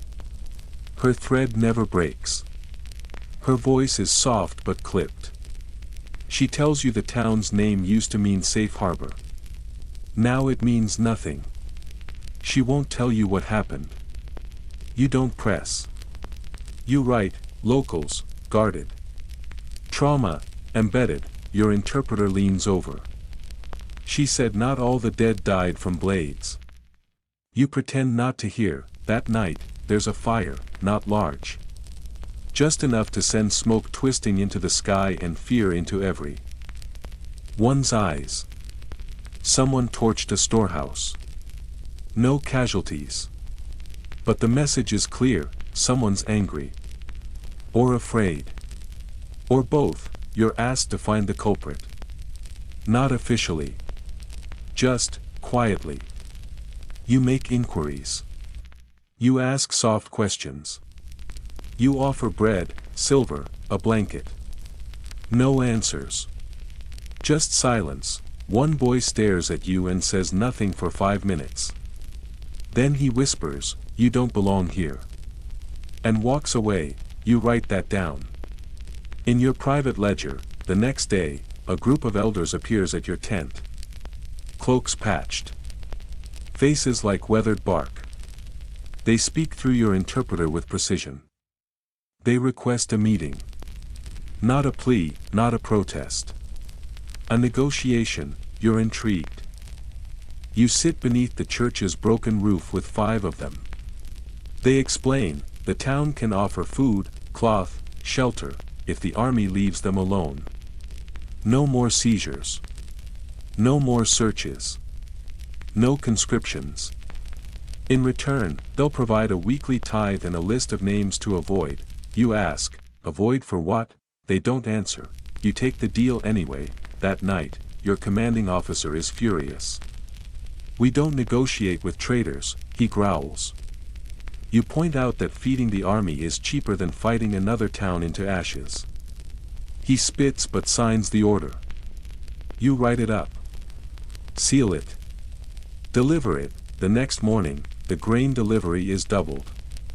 The people still don't smile. But someone leaves a wool scarf at your tent door. You wear it. Quietly, over the next week, things stabilize. You establish a town council. You supervise trade routes. You even resolve a land dispute using pebbles and a coin toss. Word spreads that you're fair, or at least, predictable. You get called scribe lord by a child with missing teeth. You nearly cry, but even with peace, the secrets keep leaking. You hear rumors of a graveyard outside town, newly expanded. Of late-night disappearances. Of a group of villagers who meet near the ruins of an old abbey. You visit once. You see candles. You hear chanting. You leave without asking. One night, your interpreter tells you his real name. Then he tells you his brother died in a different town, burned by Crusaders. You ask why he's here. He says, "Because if I'm not, someone worse will be." You write nothing down that night, but you remember, eventually, new orders arrive. Your unit is moving on. The town will be left under the care of a smaller garrison. You're instructed to recommend locals for liaison duty. You write down 5 names. All elders. All calm. All capable. You leave the scarf behind in your tent. You don't say goodbye. As your horse carries you out past the hill, you glance back at the tower. It hasn't fallen. Not completely. The bell still tolls when the wind hits right. You hear it once, then never again. Your new posting is a city swollen with soldiers. Refugees sleep under stalls. Priests argue in alleyways. You're assigned to morale coordination. What this really means, you're supposed to stop people from losing it. You issue extra rations. Arrange music performances. Mediate duels. One man challenges another over a sausage insult. You separate them with a broom and remind them that hell has worse flavors than sausage. Still, discontent bubbles. The victories are fewer now. The losses sting more. You hear whispers, desertions, dissent, heresy. You keep lists.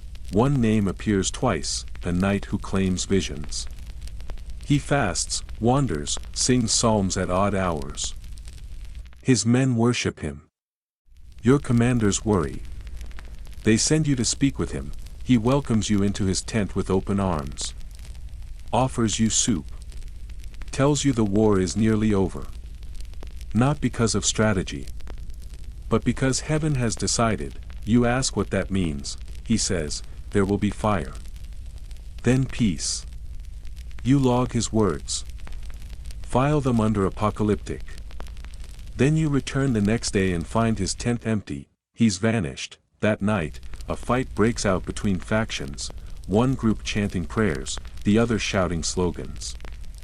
You stand between them, holding a torch and a loaf of bread.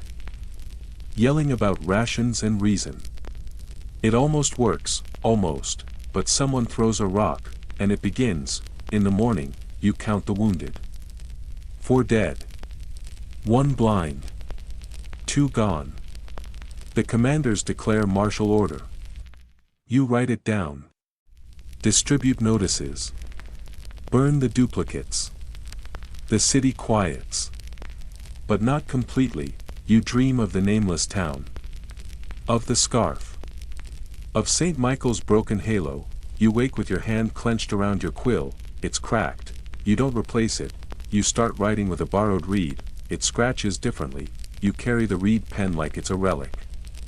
Something quieter, softer. It doesn't glide the way the quill did. It hesitates. Scrapes a little. Like it wants to ask if each word is really worth setting down. You understand, because now every record feels heavier.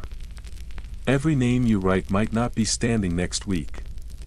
Every resolved dispute may ignite again. You log troop movements with a mental tally of who's limping. You inventory dried beans while wondering who last smiled over a hot meal. One morning, a soldier stops you. Young. Gaunt. He asks if the crusade has a finish line. You start to answer, then realize you don't know. Instead, you offer him a heel of bread and a shrug. He accepts both. Later that night, you reread your own ledgers, years worth of parchment, soot-smudged and rain-warped. So many numbers. So few names. You turn one page, and find a drawing you don't remember making, a crooked tower with smoke curling gently from its top. You stare at it for a long time, then you close the ledger, and sleep without dreams, because tomorrow, you'll wake up. Again, and history, boring, relentless, ink-stained history, will still be waiting. It starts with a fruit plate, not a battle. Not a sermon. Not a vision from heaven, just a plate of dates, neatly arranged and glossed with honey, presented at a council breakfast by a servant too well-groomed and far too silent. You're present only because your latest role, unofficial but vital, is scribed to the uneasy.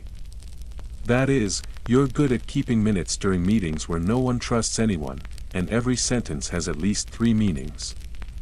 You've been sitting in the back of war rooms and command tents ever since someone decided your quiet, clean notes were less threatening than a sword, and this particular council meeting, in a city that smells faintly of horses and incense, has the air of something rotting beneath the surface.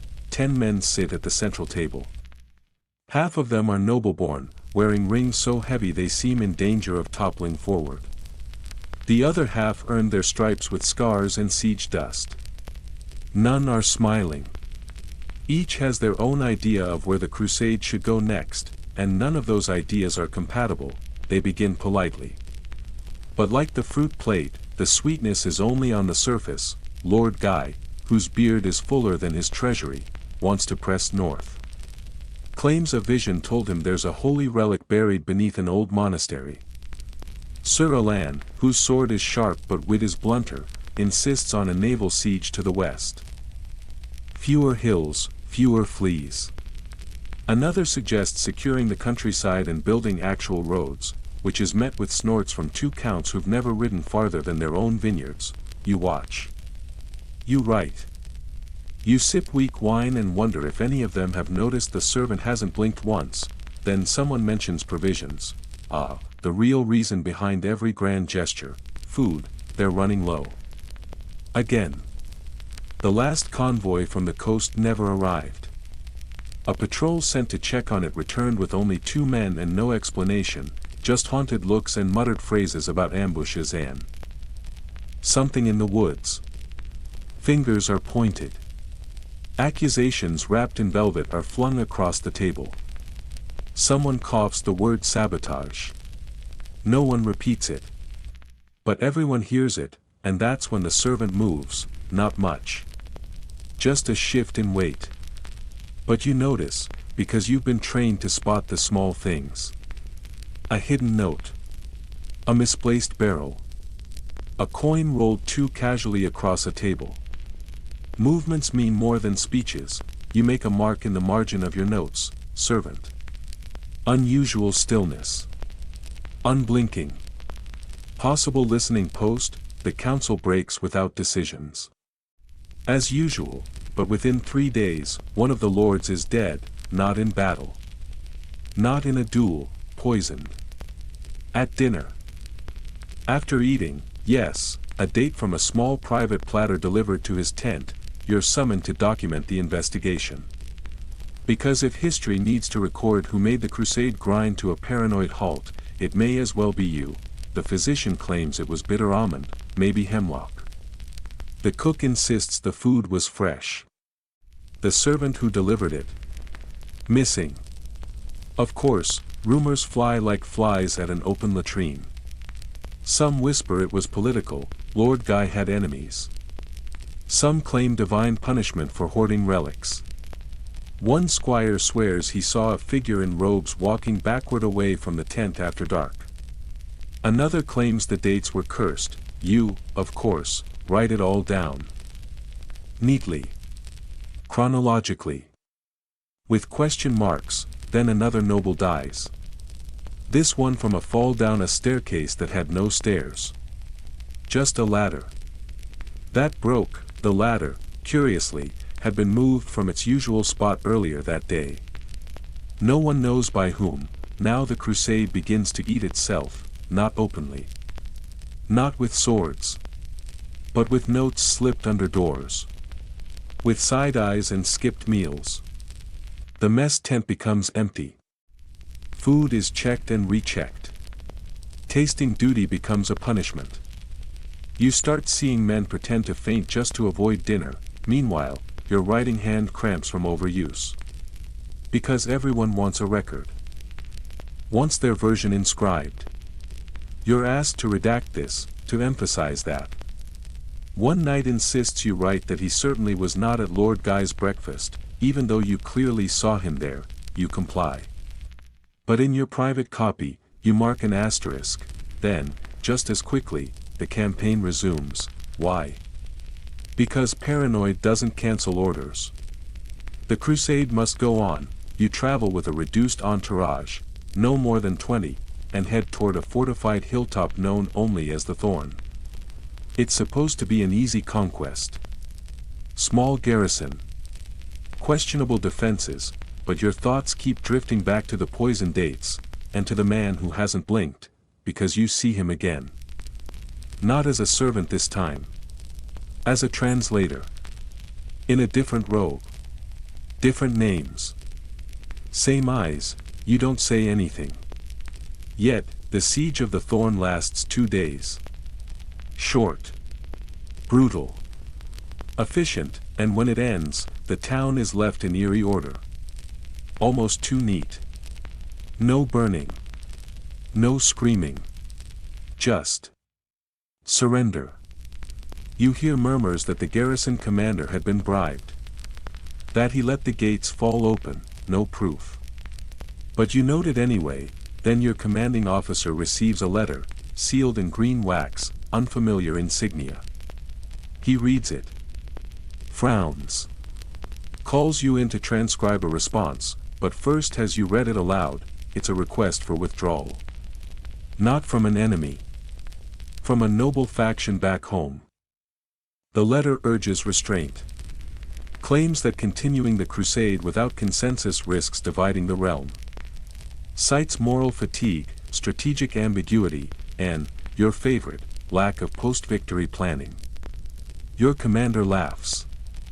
Then sighs, then signs a letter filled with flowery outrage and carefully veiled threats. You seal it, mark it for dispatch, and ask the courier where he's headed. He smiles and says, "Oh, I'm not going anywhere." That night, the tent catches fire, no one dies. But the commander's reply vanishes with the flames. So does the courier. Now even your ink starts to feel traitorous. You keep your scrolls in a locked chest. You sleep with a dagger under your pillow. You stop eating dates. In the next town, you notice something even stranger. 3 different officers, each claiming they've been given leadership authority for different wings of the army. 3 copies. 3 seals. 3 sets of orders. Only one can be real. Possibly none. Forgery has arrived. You're asked to verify signatures. You compare wax marks, check phrasing, test the age of the parchment. You conclude 2 are fakes. You destroy them. But you keep rubbings. You're not even sure why anymore. It becomes clear the crusade has split into factions. Not officially. Not yet. But soon, some men follow one flag. Others swear to another. In mess tents, no one sits in the center anymore. They cluster. They whisper. They test loyalty with trivial questions like who blesses your breakfast? Or which relic do you venerate? You start carrying 2 versions of the same report. Depending on who asks, you also stop writing names in full, you just assign numbers, and behind all this, the man with the unblinking eyes appears again, this time dressed as a pilgrim. Carrying a walking stick with symbols carved in a script you don't recognize, you try to follow him. He disappears behind a chapel door that you never saw open before. You push it. It's locked. Later, you return. The chapel is gone. And so is he. You start dreaming of scrolls that whisper back. Of dates that bleed. Of words rearranging themselves when no one's looking. You need sleep. You do not get sleep. Because now, the crusade itself is in question. A new council is called. This one not by lords, but by scribes, healers, logisticians, quartermasters. People like you. People who realize the crusade may not survive another betrayal. It's informal. It's secret. It happens in a ruined cellar with candles stuck in bones. You attend, you listen, someone proposes a neutral record, one scroll that tells the whole truth. No edits. No rhetoric. Just what happened.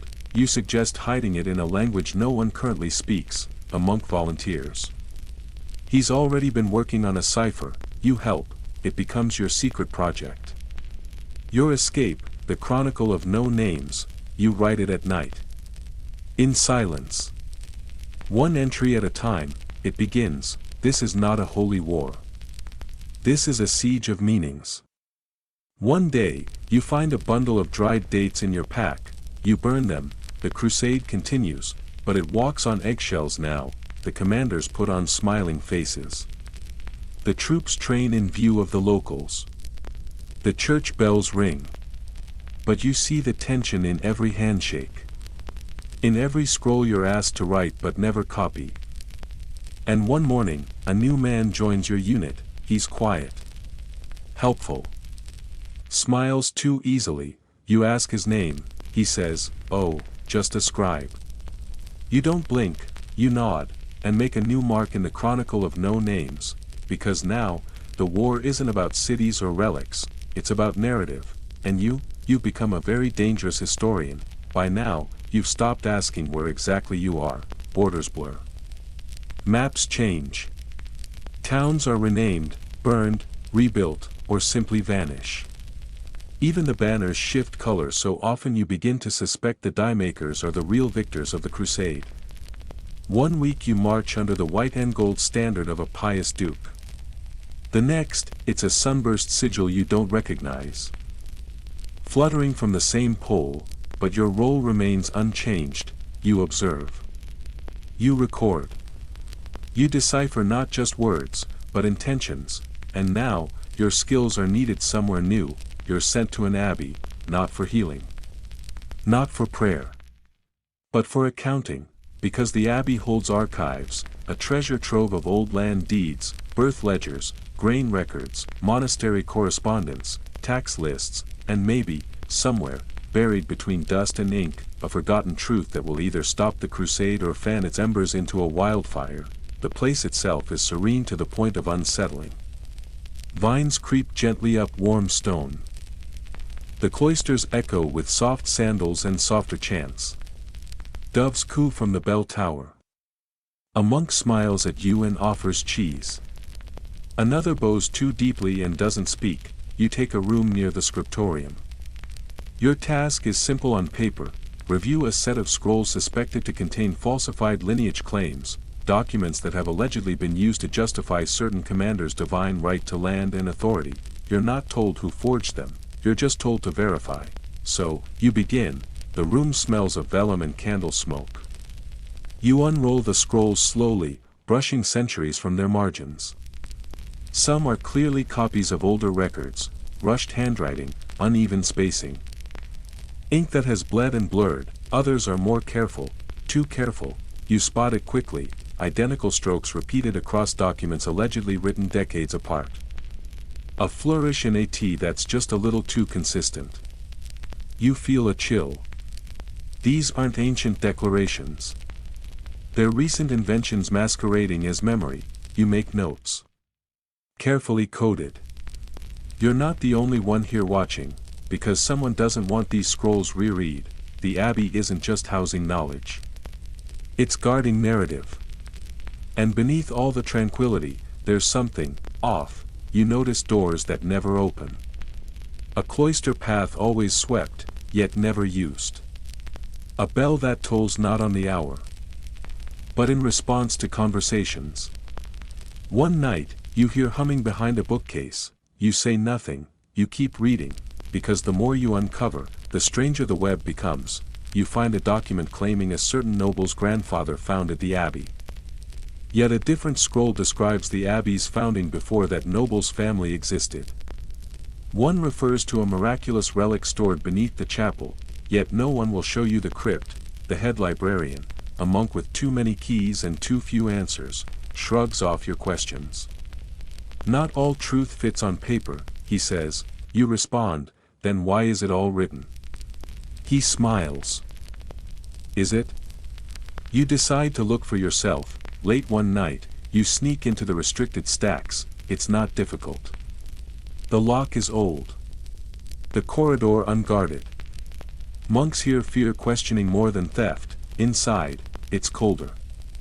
Dustier. Scrolls lie in bundles, not shelves. Some are unmarked. Others bear sigils you've only seen in burned towns. You find a fragment of a letter, half translated, speaking of an agreement between rival orders. Not peace, but a pause. In exchange for a relic. A daughter.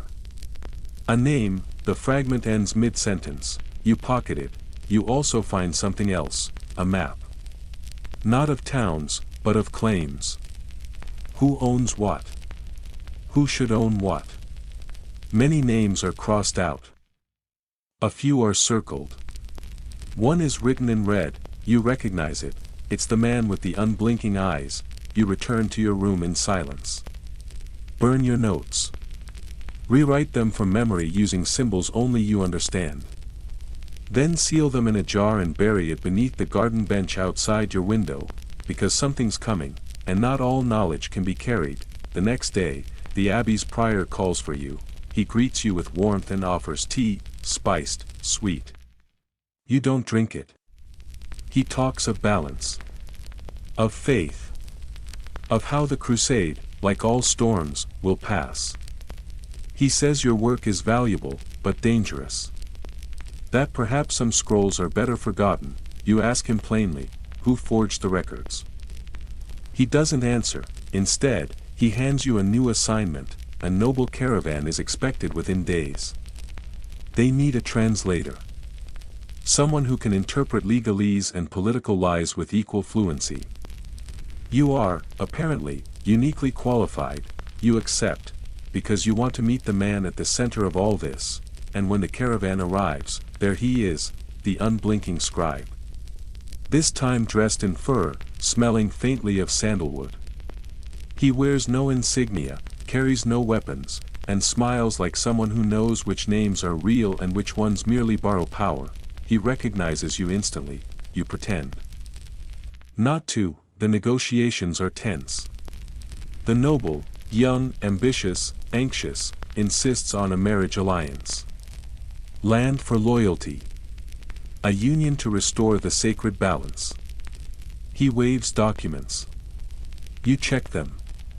3 are forgeries. 1 is genuine. 1 is so old it predates the language it's written in, you translate neutrally. The scribe nods along. Occasionally corrects you, only once does he whisper something not for the room. This war was never about faith, he says. It was about who gets to be remembered. You don't reply, because he's right. Later, in the stables, he finds you alone.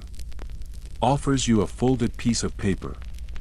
Says, this is the version of history that wins. You open it.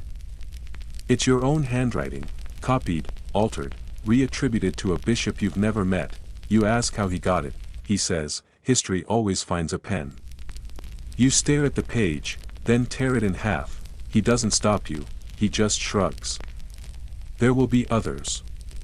He walks away. You realize then, he isn't trying to control the crusade, he's just trying to outlive it, and maybe you are too. That night, the abbey burns.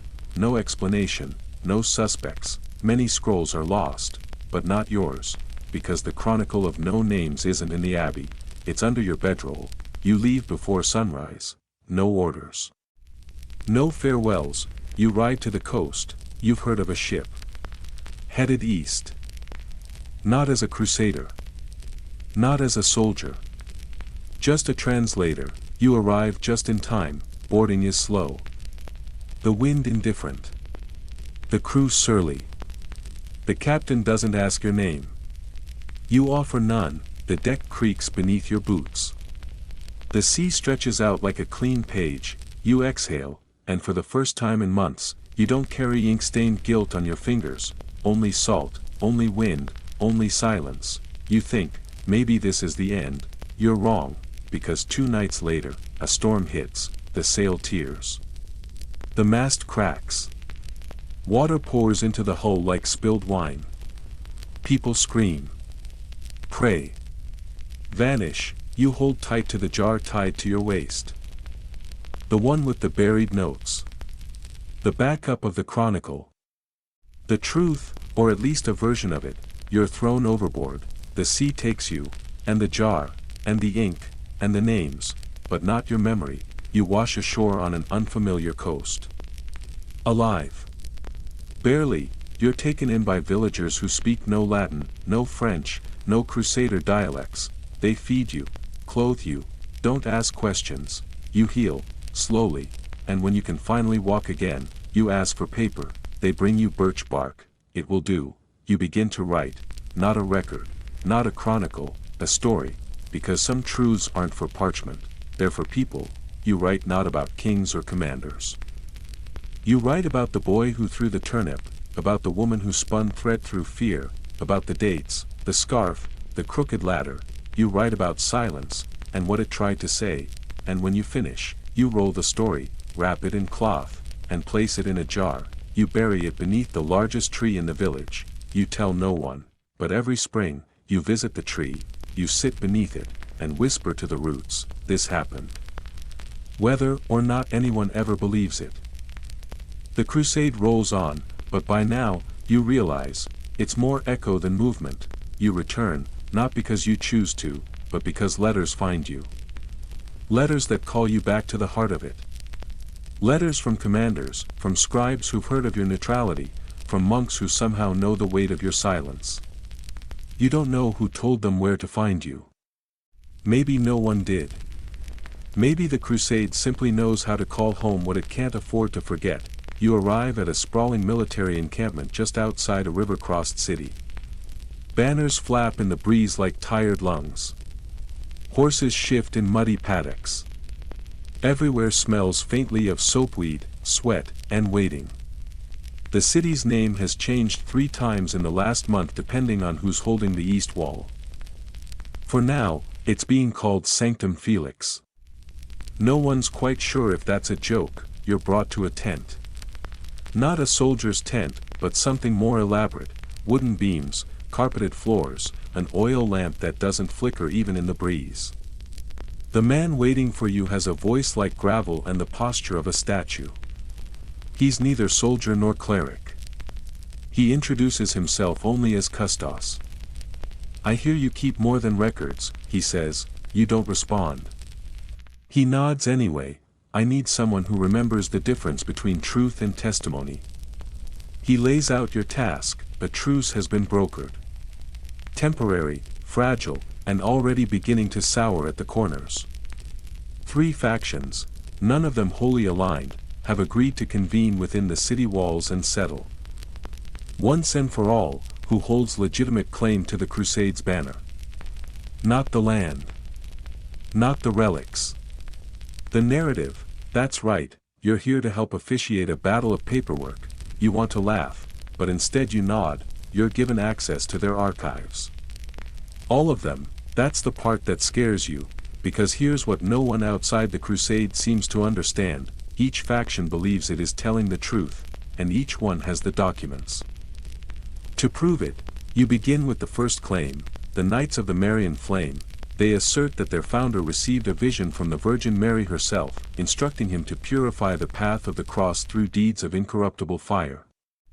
They present scrolls in Latin, French, and one curiously in Greek, detailing his miracles, his campaigns, and a charter signed by a pope who technically died 3 years before the alleged date. You point that out.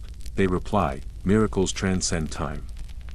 You write, "Factual dispute." Possible metaphysical loophole claimed. The second faction, the Order of the Broken Spur, insists they're heirs to the Crusade through inheritance, not vision. Their founding commander, Baron Etienne of Lorraine, was allegedly given command by the Council of Antioch, version 3, and they've got 5 scrolls with shaky seals to prove it. You recognize one seal. You forged it yourself in your early days, under pressure from a desperate captain who needed an audience with a bishop. You say nothing. You just note, document possibly created under duress. Recheck ink consistency. The third group is stranger. They're called the Silent Thorns. No banners. No chants. No public processions. They present a single parchment. Unmarked. Unsealed. Just a list of names, hundreds, who all died protecting pilgrims from both enemy and friendly fire. They claim moral right by weight of sacrifice. You ask who wrote the list. The woman representing them shrugs. Everyone and no one. You like her, but you still mark, no verifiable authorship. Possibly apocryphal. The debates begin inside the sanctum of an old cathedral. It was once grand. Now it's held together by ivy and prayer. Benches creak. Candles gutter. The stained glass mostly depicts saints whose eyes have long since fallen out. You sit on a stool near the altar with your scrolls in hand. 3 days in, you realize something. No one's here to win. They're here to not lose, because to lose is to disappear. From the Chronicle. And in this war, memory is immortality. You become more than a scribe. You become a translator of intent. You're asked what counts as legitimate authority. You reply, consistency. They ask who should decide what the Crusade stood for. You say, you already did. Now you're arguing over punctuation. One night, the cathedral is broken into. Nothing is stolen, but your desk has been rearranged, slightly, enough to tell you someone read your notes. You switch to writing in a cipher only you understand. A blend of 3 dead dialects, mirrored letters, and symbols based on grain inventories from your earliest posts. You test it on the camp cook. He thinks it's a stew recipe. You consider that a success. Despite tensions, the truce holds, barely. There are still scuffles outside the city. One man is found with a dagger between his ribs and a forged land deed clenched in his teeth. No one claims him. Everyone blames someone else. You record it, death by property. Irony noted, each night, you gather in the cathedral with the three factions and try, just try, to write a shared statement. It begins as a disaster, every sentence becomes a battlefield, divinely inspired becomes allegedly divinely inspired. Blessed cause is changed to jointly affirmed objective. Someone tries to sneak in the phrase heretical variance. You cut it out. Twice. Eventually, a rough draft emerges. It doesn't sing, it doesn't glorify, but it doesn't lie, and maybe that's enough. Then word arrives, the caliphate has moved north, not in force. Just scouts, but it's enough to remind everyone that the world beyond the crusade is still moving. That reality isn't waiting for consensus, you sense the truce cracking, and right on cue, someone tries to burn the draft scroll, they fail, thanks to a nervous squire who dumps wine on it instead. The scroll survives, smells like vinegar for a week, but it survives. You decide to take a copy, not for the record, for yourself. Of the chronicle. The truth, or at least a version of it, you're thrown overboard, the sea takes you, and the jar, and the ink, and the names, but not your memory, you wash ashore on an unfamiliar coast. Alive. Barely, you're taken in by villagers who speak no Latin, no French, no Crusader dialects, they feed you, clothe you, don't ask questions, you heal, slowly, and when you can finally walk again, you ask for paper, they bring you birch bark, it will do, you begin to write, not a record, not a chronicle, a story, because some truths aren't for parchment, they're for people, you write not about kings or commanders. You write about the boy who threw the turnip. About the woman who spun thread through fear, about the dates, the scarf, the crooked ladder, you write about silence, and what it tried to say, and when you finish, you roll the story, wrap it in cloth, and place it in a jar, you bury it beneath the largest tree in the village, you tell no one, but every spring, you visit the tree, you sit beneath it, and whisper to the roots, this happened. Whether or not anyone ever believes it. Because you know what comes next, not a vote, not a handshake, not even a betrayal, but something older, a slow fade, as if everyone involved realizes this isn't a finale, just an ending, the three factions depart, separately, no flags lowered.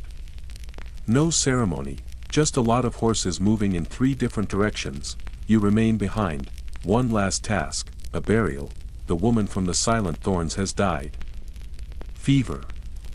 Quietly, she asked, in her final breath, that her name not be written, you honor it, you mark her grave with a single stone, no cross, no symbol, just a small spiral etched by your knife, you don't know why you choose that shape, but it feels right, you stay in the cathedral one more night. You gather your scrolls, now smelling faintly of wax and sour grapes, you fold them into a satchel, but you leave one page behind, pinned to the altar, it reads, the crusade was not a fire, it was a hunger. You walk out into the cold morning, no orders follow you, no banners fly behind, no one asks where you'll go next, and for the first time in a long time, you think, maybe you can choose, maybe you've earned that, still, you know better than to expect peace, because somewhere, someone has already started a new version of the story, and someone else is sharpening their pen, you pass the gate at dawn, the guards barely noticing. Just another robed figure with a satchel. No colors, no crest. No declaration of purpose, you like it that way, on the road, your feet find their own rhythm. You no longer think about direction. Villages appear, linger, and vanish like old songs half remembered. A baker gives you bread. A child asks if you're a priest. You say no, they ask if you're a knight. You say absolutely not, they laugh, it feels strange, laughter. Like a blanket you forgot you owned, at a crossroads, you meet a man carrying a sack of feathers. He tells you he once served under a great general, but now he trades quills. No more wars, he grins. Only words. You buy 2 from him. 1 for now. 1 for later. At night, beneath the stars, you unroll a blank piece of parchment. You hesitate, then, carefully, you write, "I am not the truth, I am only the witness." And for the first time, it feels like enough. You do not know if your chronicle will survive. If the spiral stone will stand. If the fire will come again, but somewhere, buried, scattered, whispered, you've left traces, and history, if nothing else, is very good at finding what it needs. The town is called Virelia now. It didn't used to be. You remember its old name scrawled once on a scroll cataloging grain taxes, something soft, maybe Slavic, maybe not, but that name is gone. Erased by fire and decree. Virelia is cleaner, sharper. Easier to fit onto a banner. You arrive not as a soldier, nor as a scribe, but as what they now call an adjudicator. A title invented, you suspect, by someone who wanted to make unpaid peacekeeper sound important. Your task, settle a land dispute between 2 surviving noble houses, House Elver and House Dandu. Once allies. Then rivals. Then enemies. Now. Something else. Their feud survived sieges, excommunications, 2 falsified genealogies, and a scandal involving 3 goats and a misplaced chalice. What's at stake? A tract of land outside the city walls, rocky, mostly unfarmable, barely good for grazing, but symbolic. Each house claims ancestral right. Each presents scrolls. Each has priests who will swear those scrolls are real. You're shown to a guest room in the newly rebuilt citadel. Whitewashed walls. A clean cot. A basin of water with a single violet floating in it. Your hosts are trying to appear civilized. That worries you more than if they'd handed you a dagger. That night, at dinner, the 2 matriarchs of the houses dine across from you. Lady Elver drinks mead and speaks only when necessary. Lady Dandu does not drink, but hums between bites. You wonder which is more dangerous. They exchange pleasantries laced with sugar-coated venom. You nod, smile, chew your roasted turnips carefully. When they both pause to ask your opinion on inheritance law, you fake a coughing fit. The next morning, you examine the documents. House Elver presents a scroll sealed in blue wax, claiming uninterrupted stewardship since 1137. It references a decree from a minor bishop, now long dead, and a map so faded it could double as a cloud. House Dandu's scroll is newer, more ornate, and suspiciously dry for something rescued from a flood. It includes footnotes. Footnotes, in Latin. You've never trusted footnotes. You log both into your ledger. Then begin investigating the land itself. A mile outside Virelia, past 2 vineyards and a crooked milestone, the disputed land unfolds like a sigh, sloping hills, scattered sheep, a broken chapel overgrown with ivy. You find a shepherd boy there who doesn't know the names of either noble house. He just calls it the place. You ask what people used to do here. He shrugs. Bury things. What kind of things, he thinks. Words, I think. You ask again. He says, there was once a woman who spoke to the ground. And it spoke back. You don't write that down, but you remember it. Back in town, you dig through the chapel's archives. Most were destroyed in the last siege, but 1 bundle of ledgers survived, bound in goat leather. The ink faded like bruises. You find mention of a border dispute, centuries ago. Same land. Same families. But instead of war, it was resolved by a duel, with spoons. You blink, yes, spoons. Stirring spoons, specifically. The winner had to stir a pot of barley porridge without spilling a single drop. It took 4 hours. You add a note in your margin, alternative arbitration method, culinary endurance. Lady Elver scoffs when you mention it. Lady Dandu is intrigued. I make a very fine porridge, she says. You move on. There's talk in the town square of a hidden will. A parchment buried beneath the chapels. Altar. You investigate. The altar is cracked. Beneath it, dirt, old bones, the stub of a candle, and a fragment of parchment that reads only, "Let no one own what feeds no one." A farmer tells you it's a proverb, a priest says it's a curse, you note both, the days stretch. The noble houses grow restless. Gifts begin arriving at your door, wine, figs, once even a bolt of silk dyed blue like a bruised sky, you return each one, except the figs. You're not a martyr, at night, you walk the city. Listen.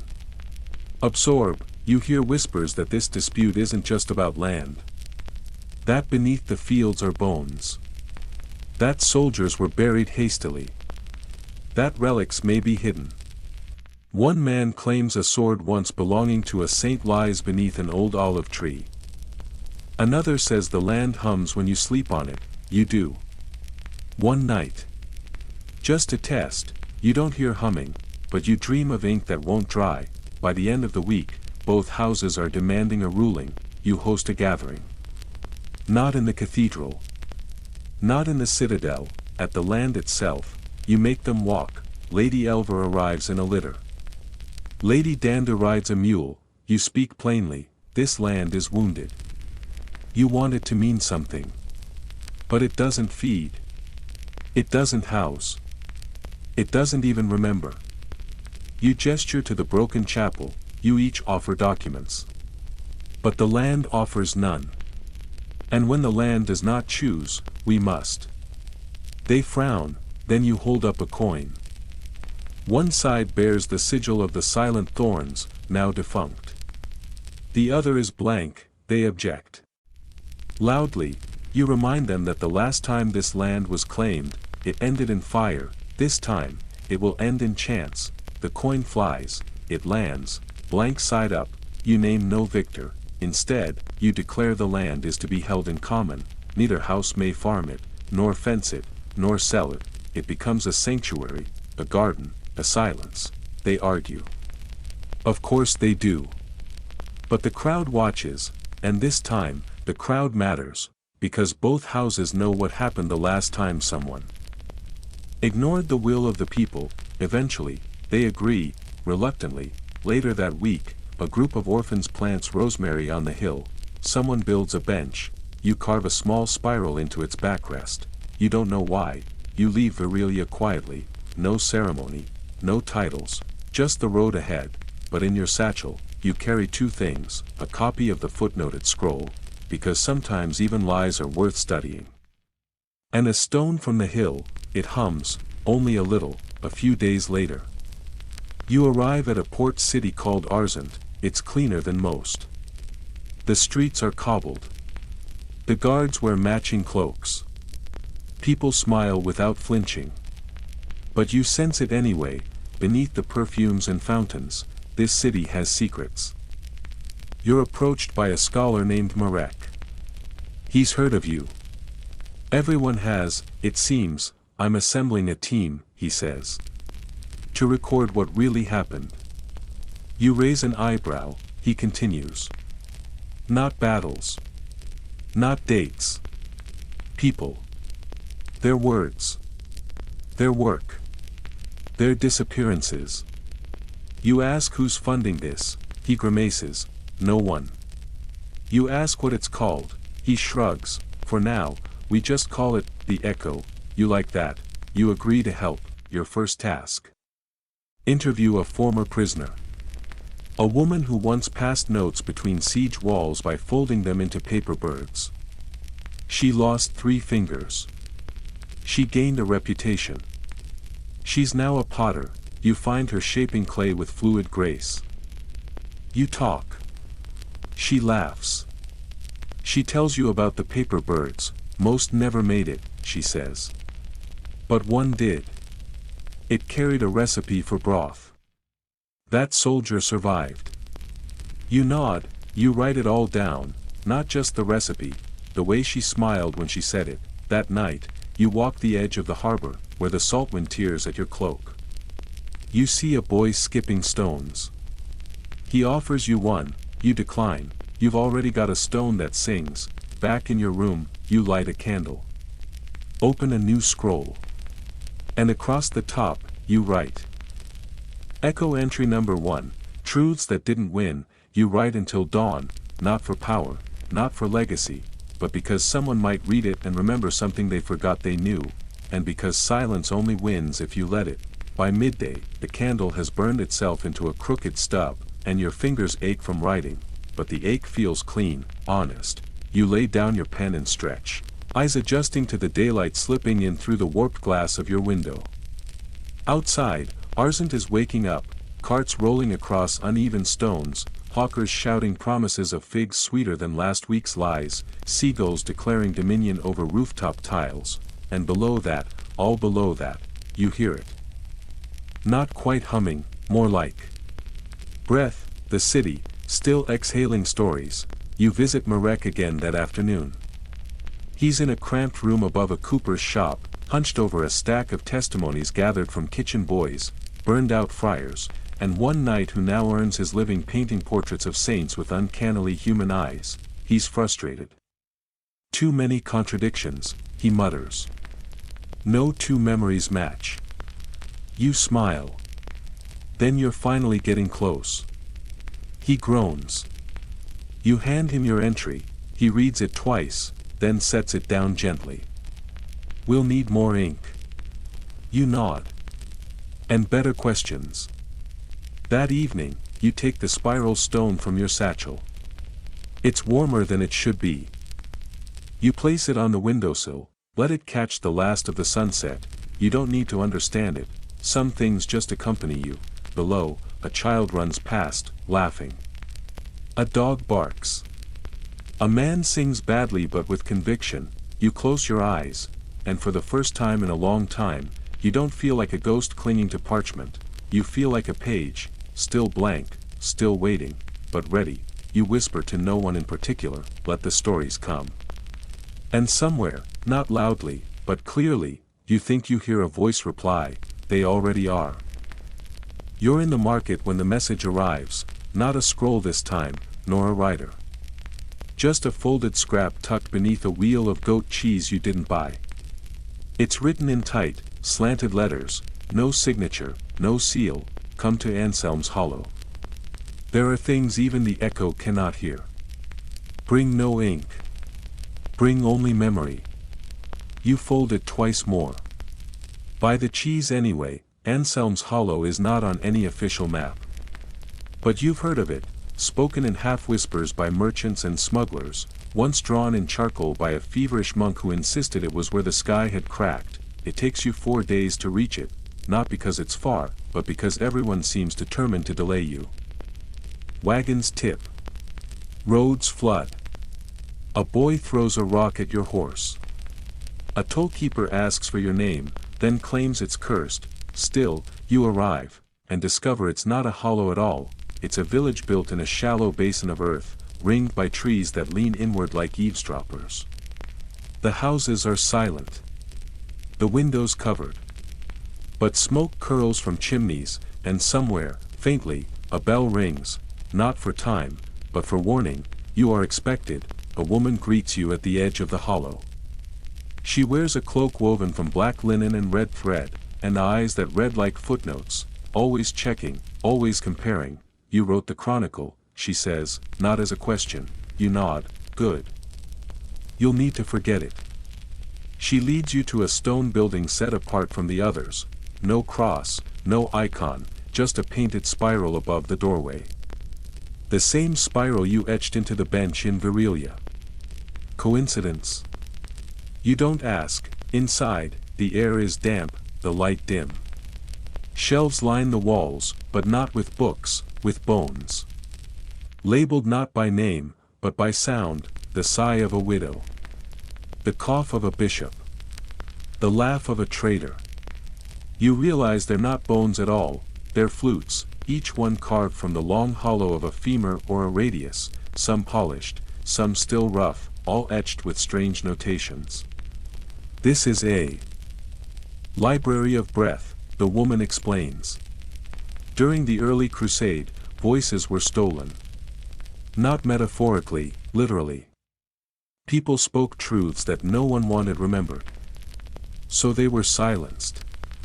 But the silences had weight. We caught them.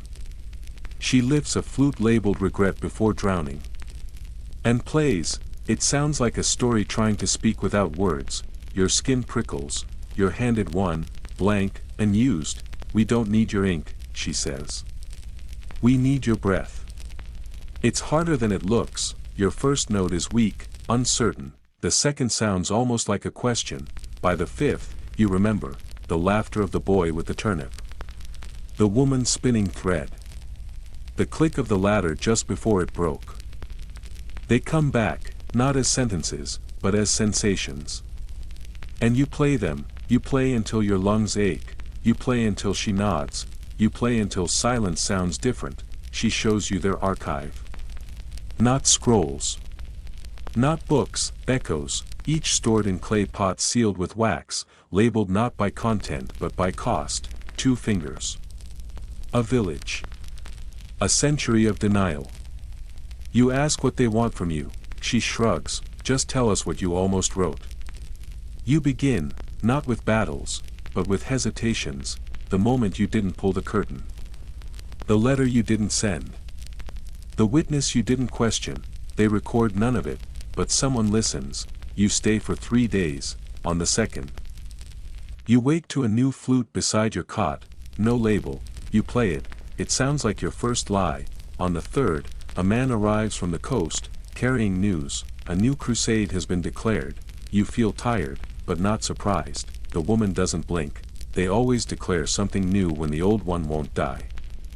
You ask what she'll do, she says, we'll keep listening.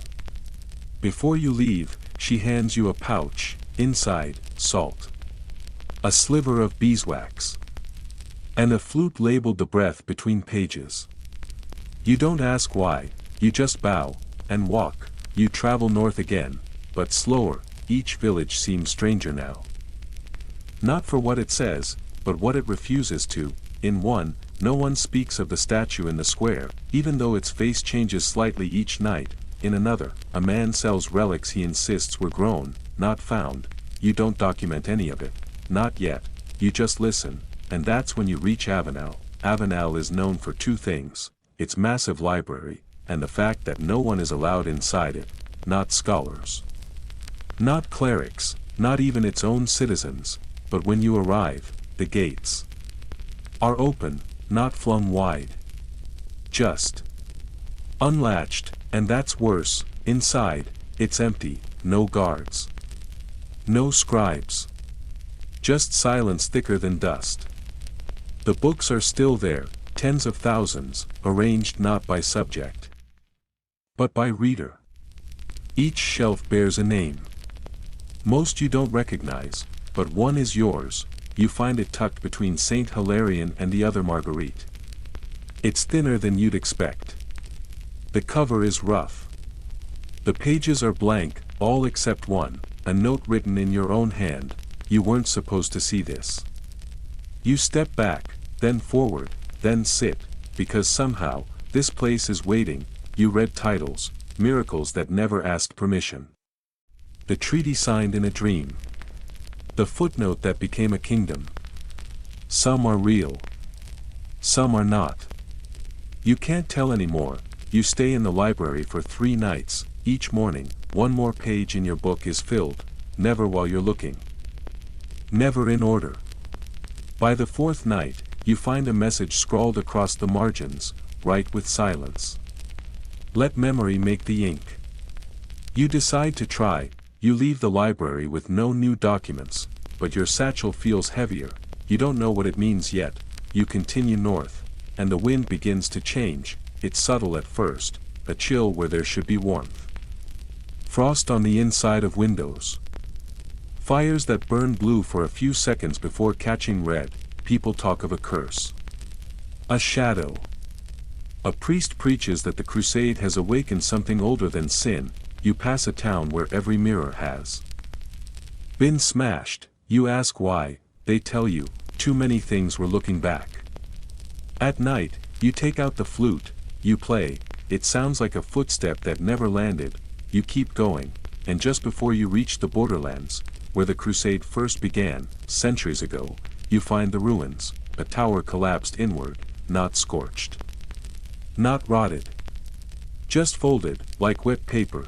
You climb over the stones. At the base, scratched in a child's hand, is a message. This is where the story ran away. You sit, you write nothing, you just breathe, and slowly, the wind dies down, you take out a fresh scroll, you begin again, not with names, not with places, but with a question.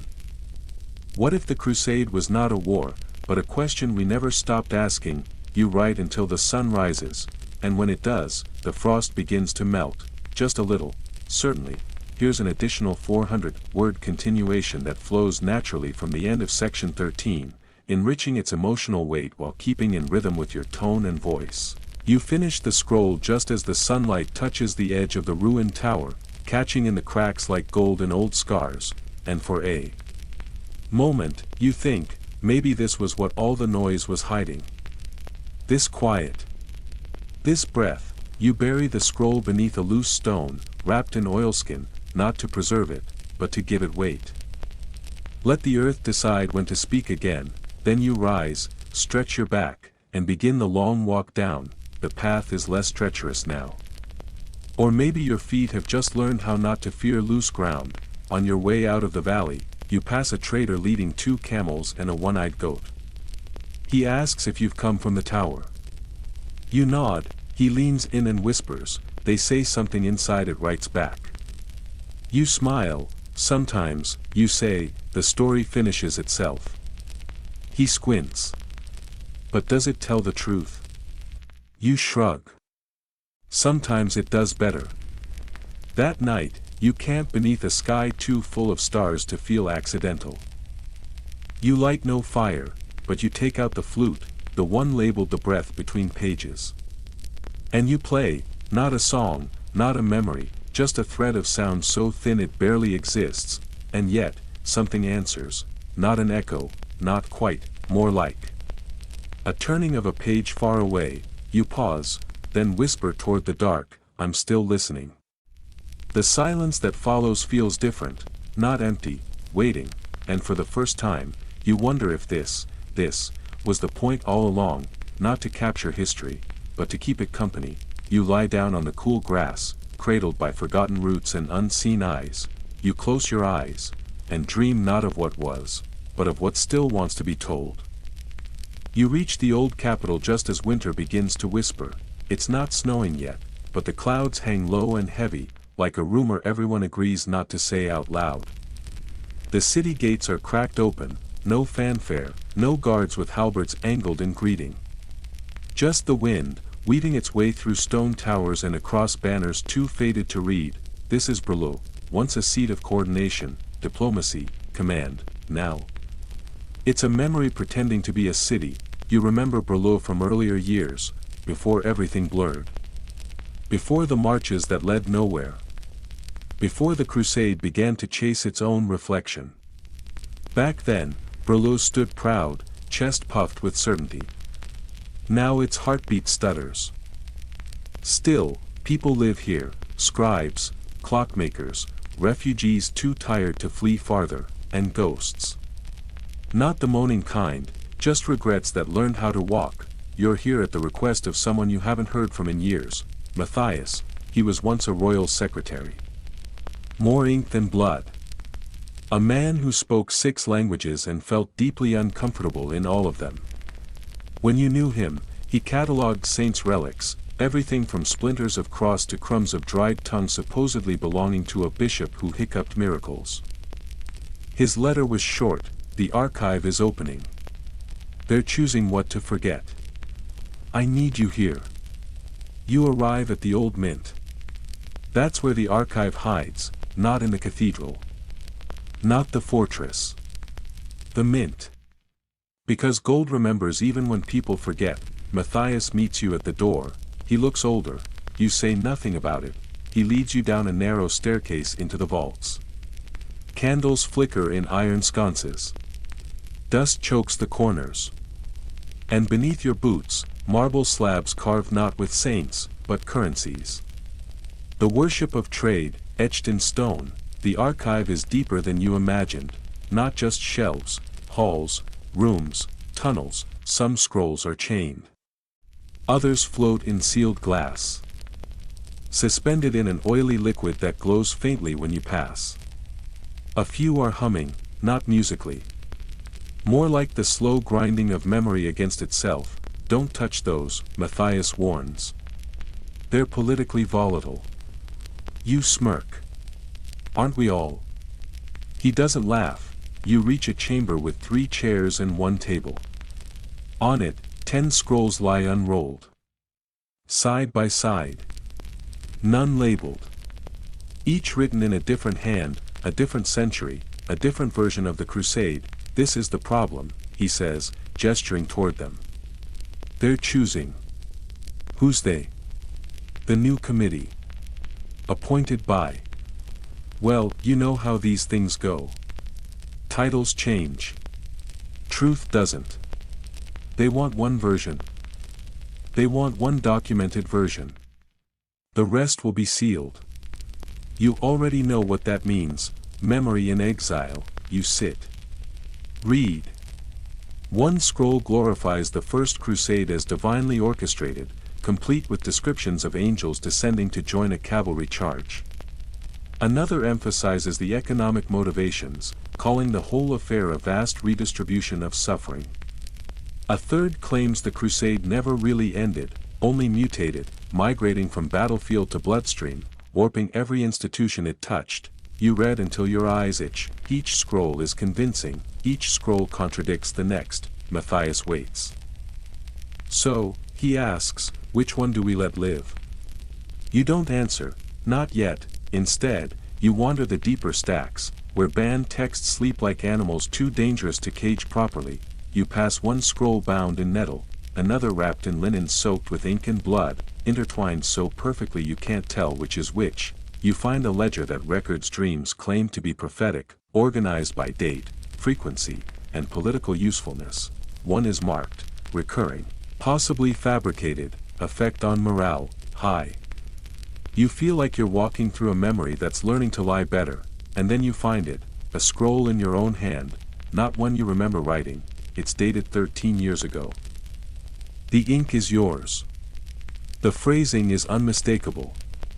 But the events it describes, sieges, treaties, meetings, you were never there, or were you? You bring it to Matthias, he reads it. Frowns, ghostwriters, he says, you blink. But I, not people. Events. The crusade writes back now. Has for years. You think you're remembering. But you're being remembered. You sit with that, hard. Matthias shows you a machine. Ancient, creaky, and powered by water and pressure. It's called the separator. It reads scrolls, weighs their consistency, compares them to accepted truths, and outputs a simple recommendation, preserve or seal. He feeds in the first scroll, the one with angels.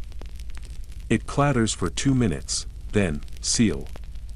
He tries the economic one, seal. Then the biological metaphor, preserve. You scoff, so now machines are arbiters of history? Matthias shrugs. They already are. We just gave it a voice. You ask what happens to the sealed ones, officially. Stored. Unofficially. Buried. He hesitates, or worse, copied badly and released as folklore. That hits harder than fire. You know what folklore does. It distorts. Softens. It turns trauma into a bedtime story and erasure into entertainment. You ask if you can test the machine. He nods. You feed in a short text. One you wrote years ago. A journal entry about a woman you met who healed wounds by singing into them. The separator clanks. Preserve. Then you add a footnote. Just one line suggesting she may have been a deserter from the enemy side. You run it again, seal. You don't speak for a long time. That night, you and Matthias drink warmed wine beside an old printing press no one uses anymore. He tells you he's tired, not of the work, of the choices. You understand, deeply. The next morning, you wake early. Alone, Matthias is gone. In his place, a note, sometimes stories deserve to rot in peace.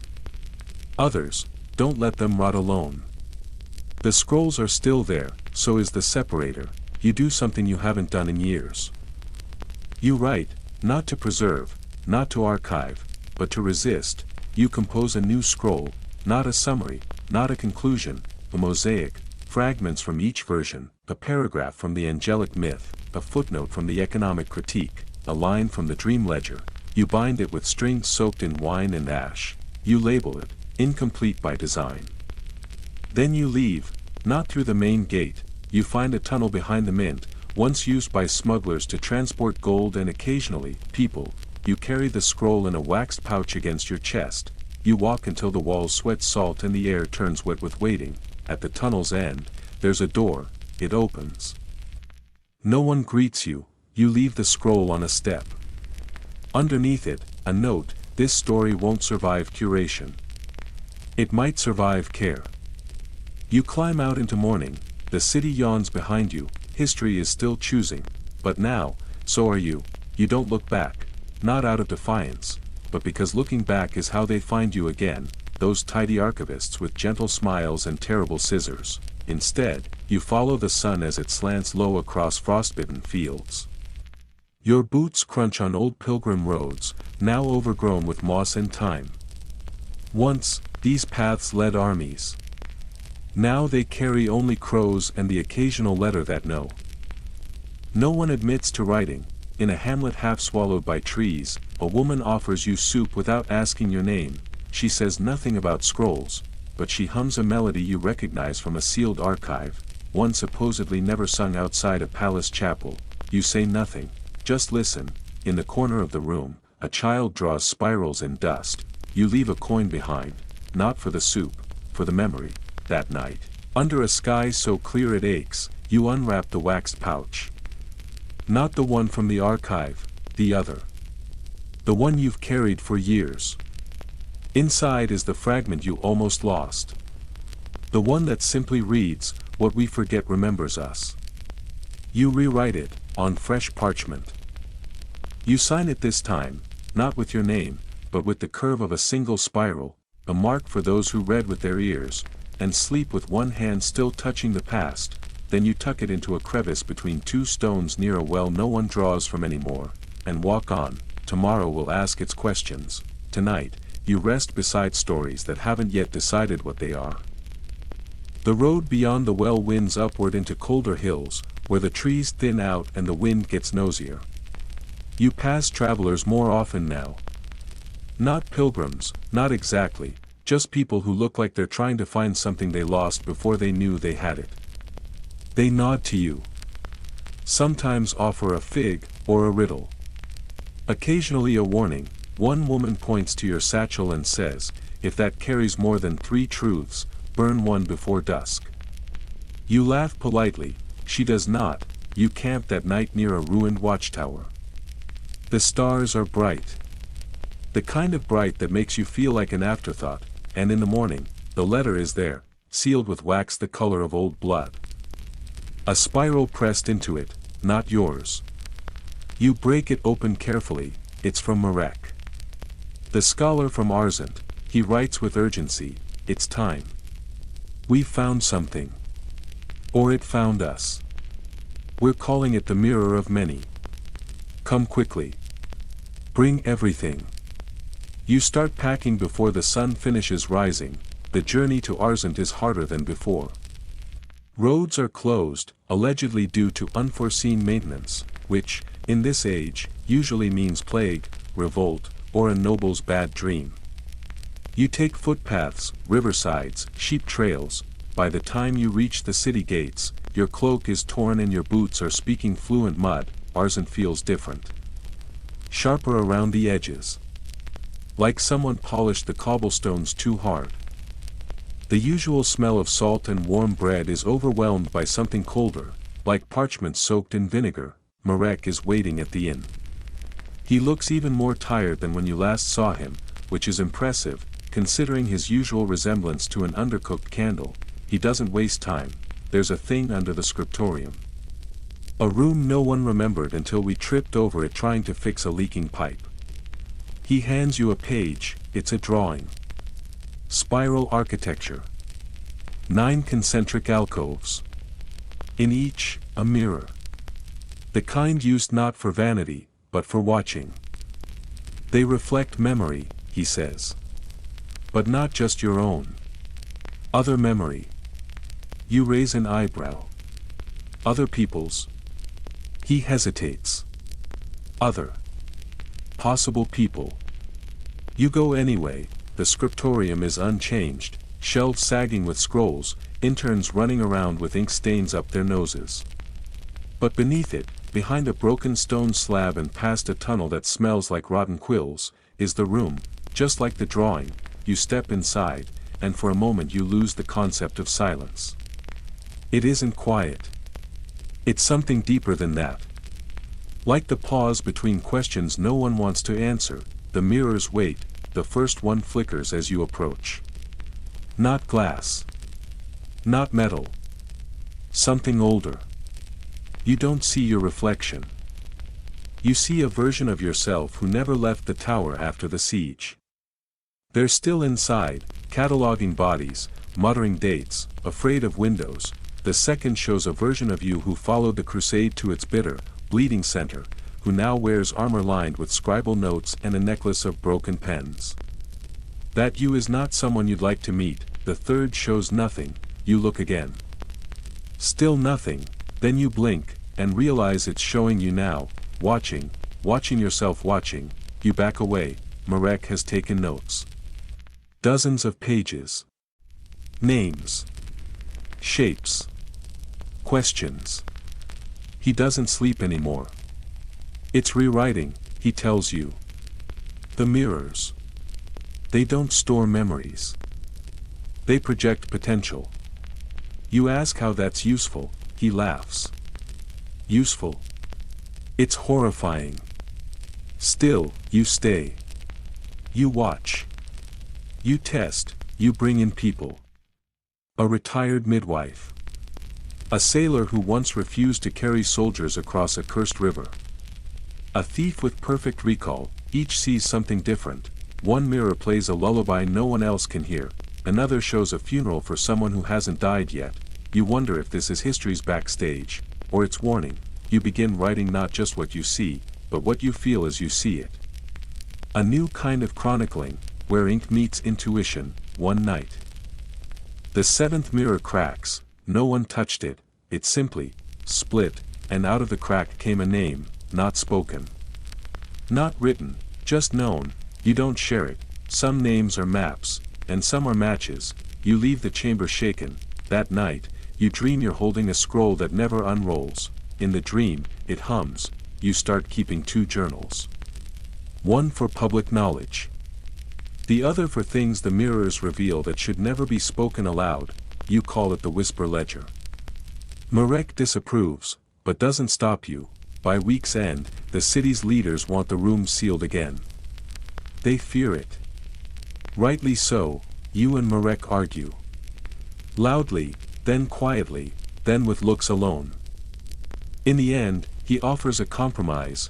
Write a history, he says, that includes the mirrors. But don't name them. A metaphor? He nods. A dangerous one. But better than a buried truth. You start immediately. You open with a question. What if history is not a river, but a hall of mirrors pretending to be one? You don't sleep for 3 days. You describe possibilities. Near histories. Lives that flinched in other directions. You embed them subtly. Footnotes, marginalia, sudden shifts in tense. You label the scroll the remembering that refuses. The council doesn't approve it, but they don't burn it either. That's something. Before you leave Arzen again, you visit the mirrors one last time. This time, you go alone, and in the 5th alcove, the image flickers. Not you, someone else, a girl. Young. Barefoot. Holding a flute carved from bone, she looks at you, smiles, then walks into the dark. You know that flute, you carry it still, it's labeled the breath between pages. You leave the room with your hands shaking. Marek finds you outside, watching the sea. He doesn't ask what you saw, he just hands you a coin, on one side, a spiral, on the other, a mirror. He says, "We've minted 5.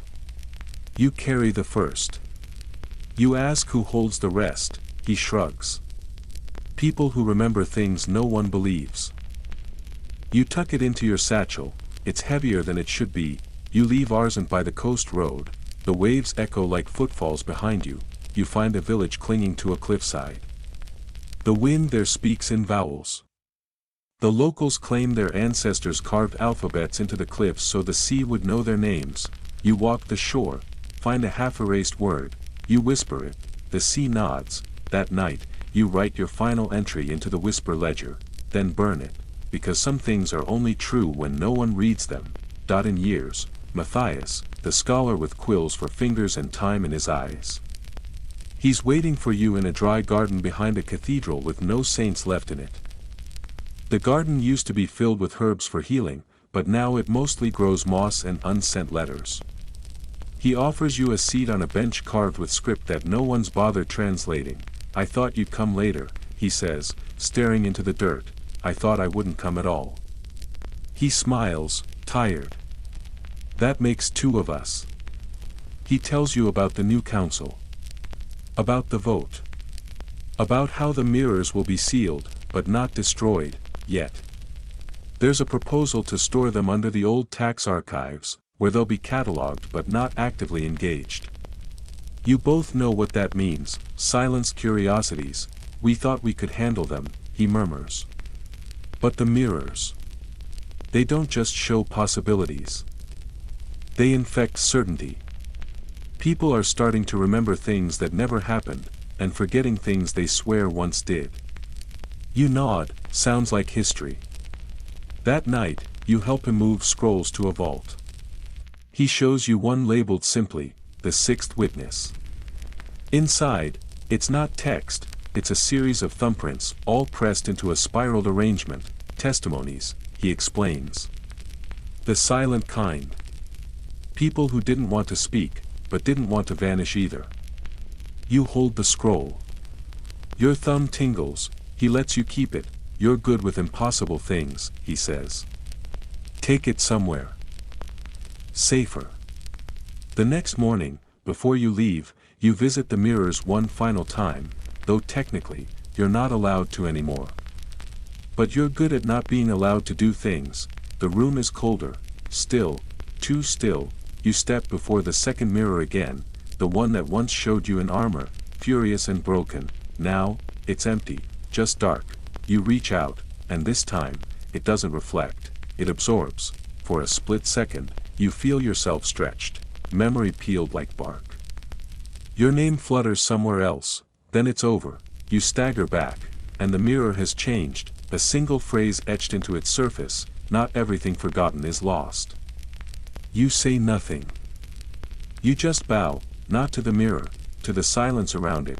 You leave Berlua that day with one scroll, one coin, and a name you no longer need to speak aloud. As the road winds downward, you pass a boy chalking spirals into stone. He hums a song you swear you heard in a dream, and as you pass him, he whispers, without looking up, "Keep going." So you do. The road leads you toward the marshes now. Lowlands the color of bruised silver, with reeds whispering secrets to wine that never lingers. You've never liked this stretch, it smells like regret and moldy treaties. But you go anyway, not because you're expected, because you've started following something quieter than summons. You camp on a slope above the fun. Light a small fire from dry grass and old parchment you swore you'd read someday. The flames curl like question marks, then fade without answers. In the morning, there's a woman already waiting. She doesn't ask your name. Just says, "You're late." You don't argue. She leads you through the bog on planks barely wide enough for a foot and a half promise. Frogs scatter. The sky lowers. Somewhere distant, a bell tolls. Not for time, maybe for timing. She brings you to a low stone building, swallowed by vines and rumors. A monastery once, though no one prays here now. At least, not loudly. Inside, scrolls, thousands of them. Untagged. Unshelved. Stacked in silence. This is the last library, she says. It doesn't preserve history. It waits for it. You ask how it works. She opens a scroll and shows you. The ink shifts as you read. Not dramatically. Just slightly. A phrase tilts. A date sighs. The past adapts. You sit. Read. Another scroll. Then another. Some are familiar, fragments of the crusade as you've heard them, lived them. Run from them. Others are stranger. One begins, we thought we were fighting for God. We were just rearranging his furniture. Another lists all the names lost to fire during the burning of the Northern Archive, but crossed out, one by one, until the scroll is blank, and one, just one, features you, not a full biography. Just a line, the one who listened longer than they should have. You close it. Gently, the woman is watching you. She doesn't blink. They need a new keeper, she says. You almost laugh. You don't. Instead, you ask, why me? She shrugs. Because you're tired. And people who are tired stop trying to be right. They just try to remember. She hands you a key, door in the back. You'll know which. You walk to the rear of the monastery. There are 6 doors. 5 are closed. One is open. You enter. It's not a room, it's a circle, stone benches. A dome above. Etchings on the wall, not of saints, but listeners.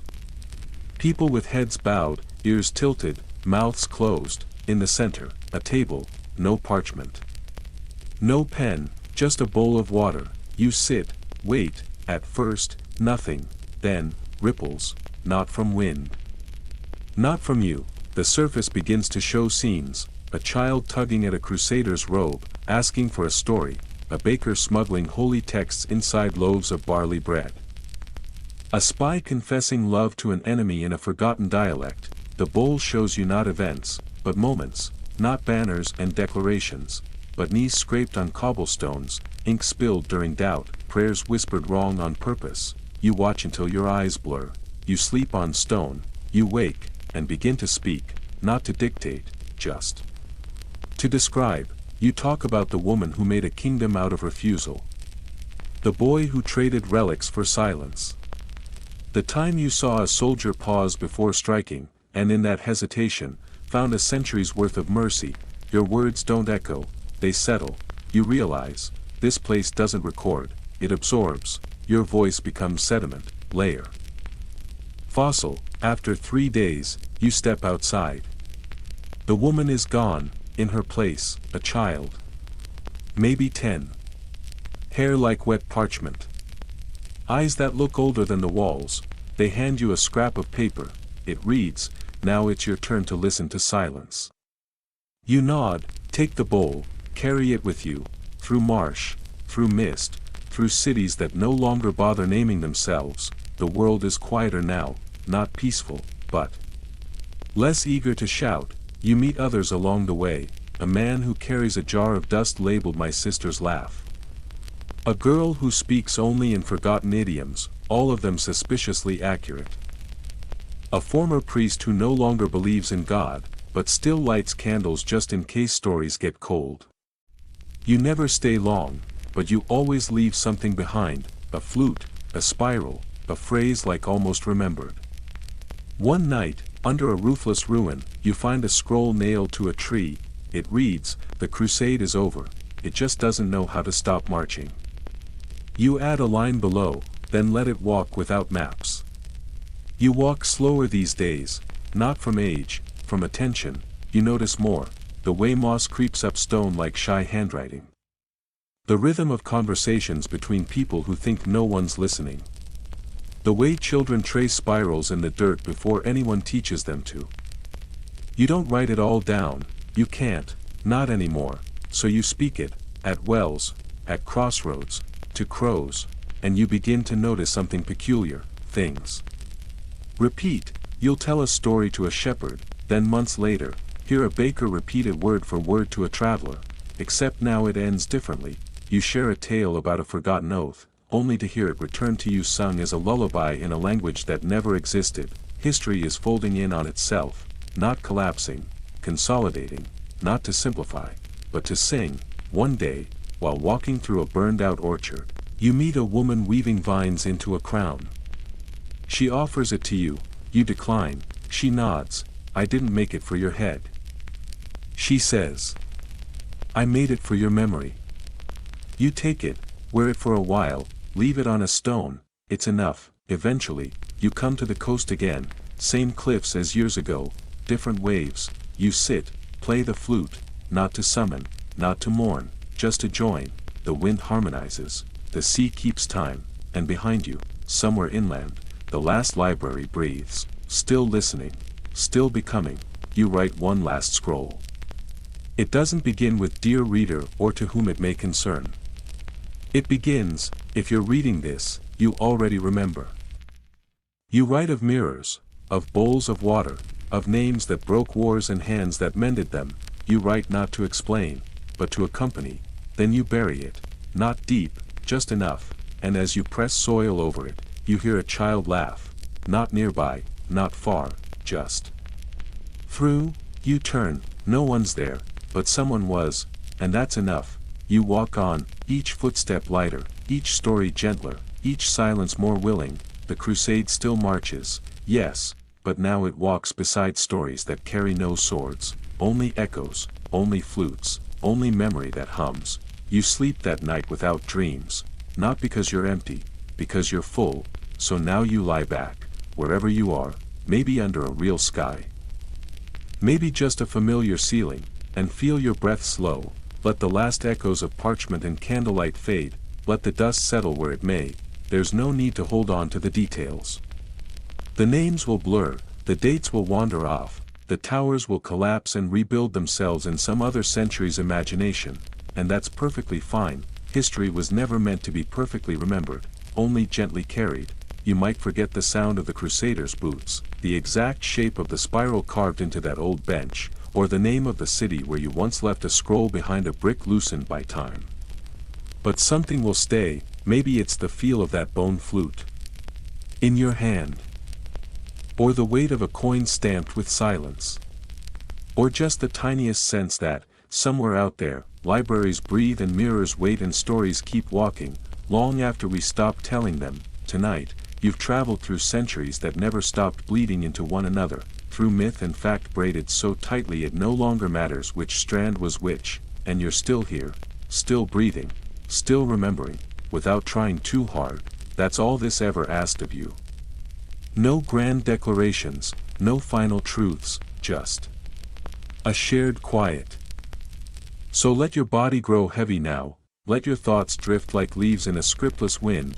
You've listened well, that's enough. Sleep, and let the stories hum softly behind you, like someone turning pages you no longer need to read. Sweet dreams.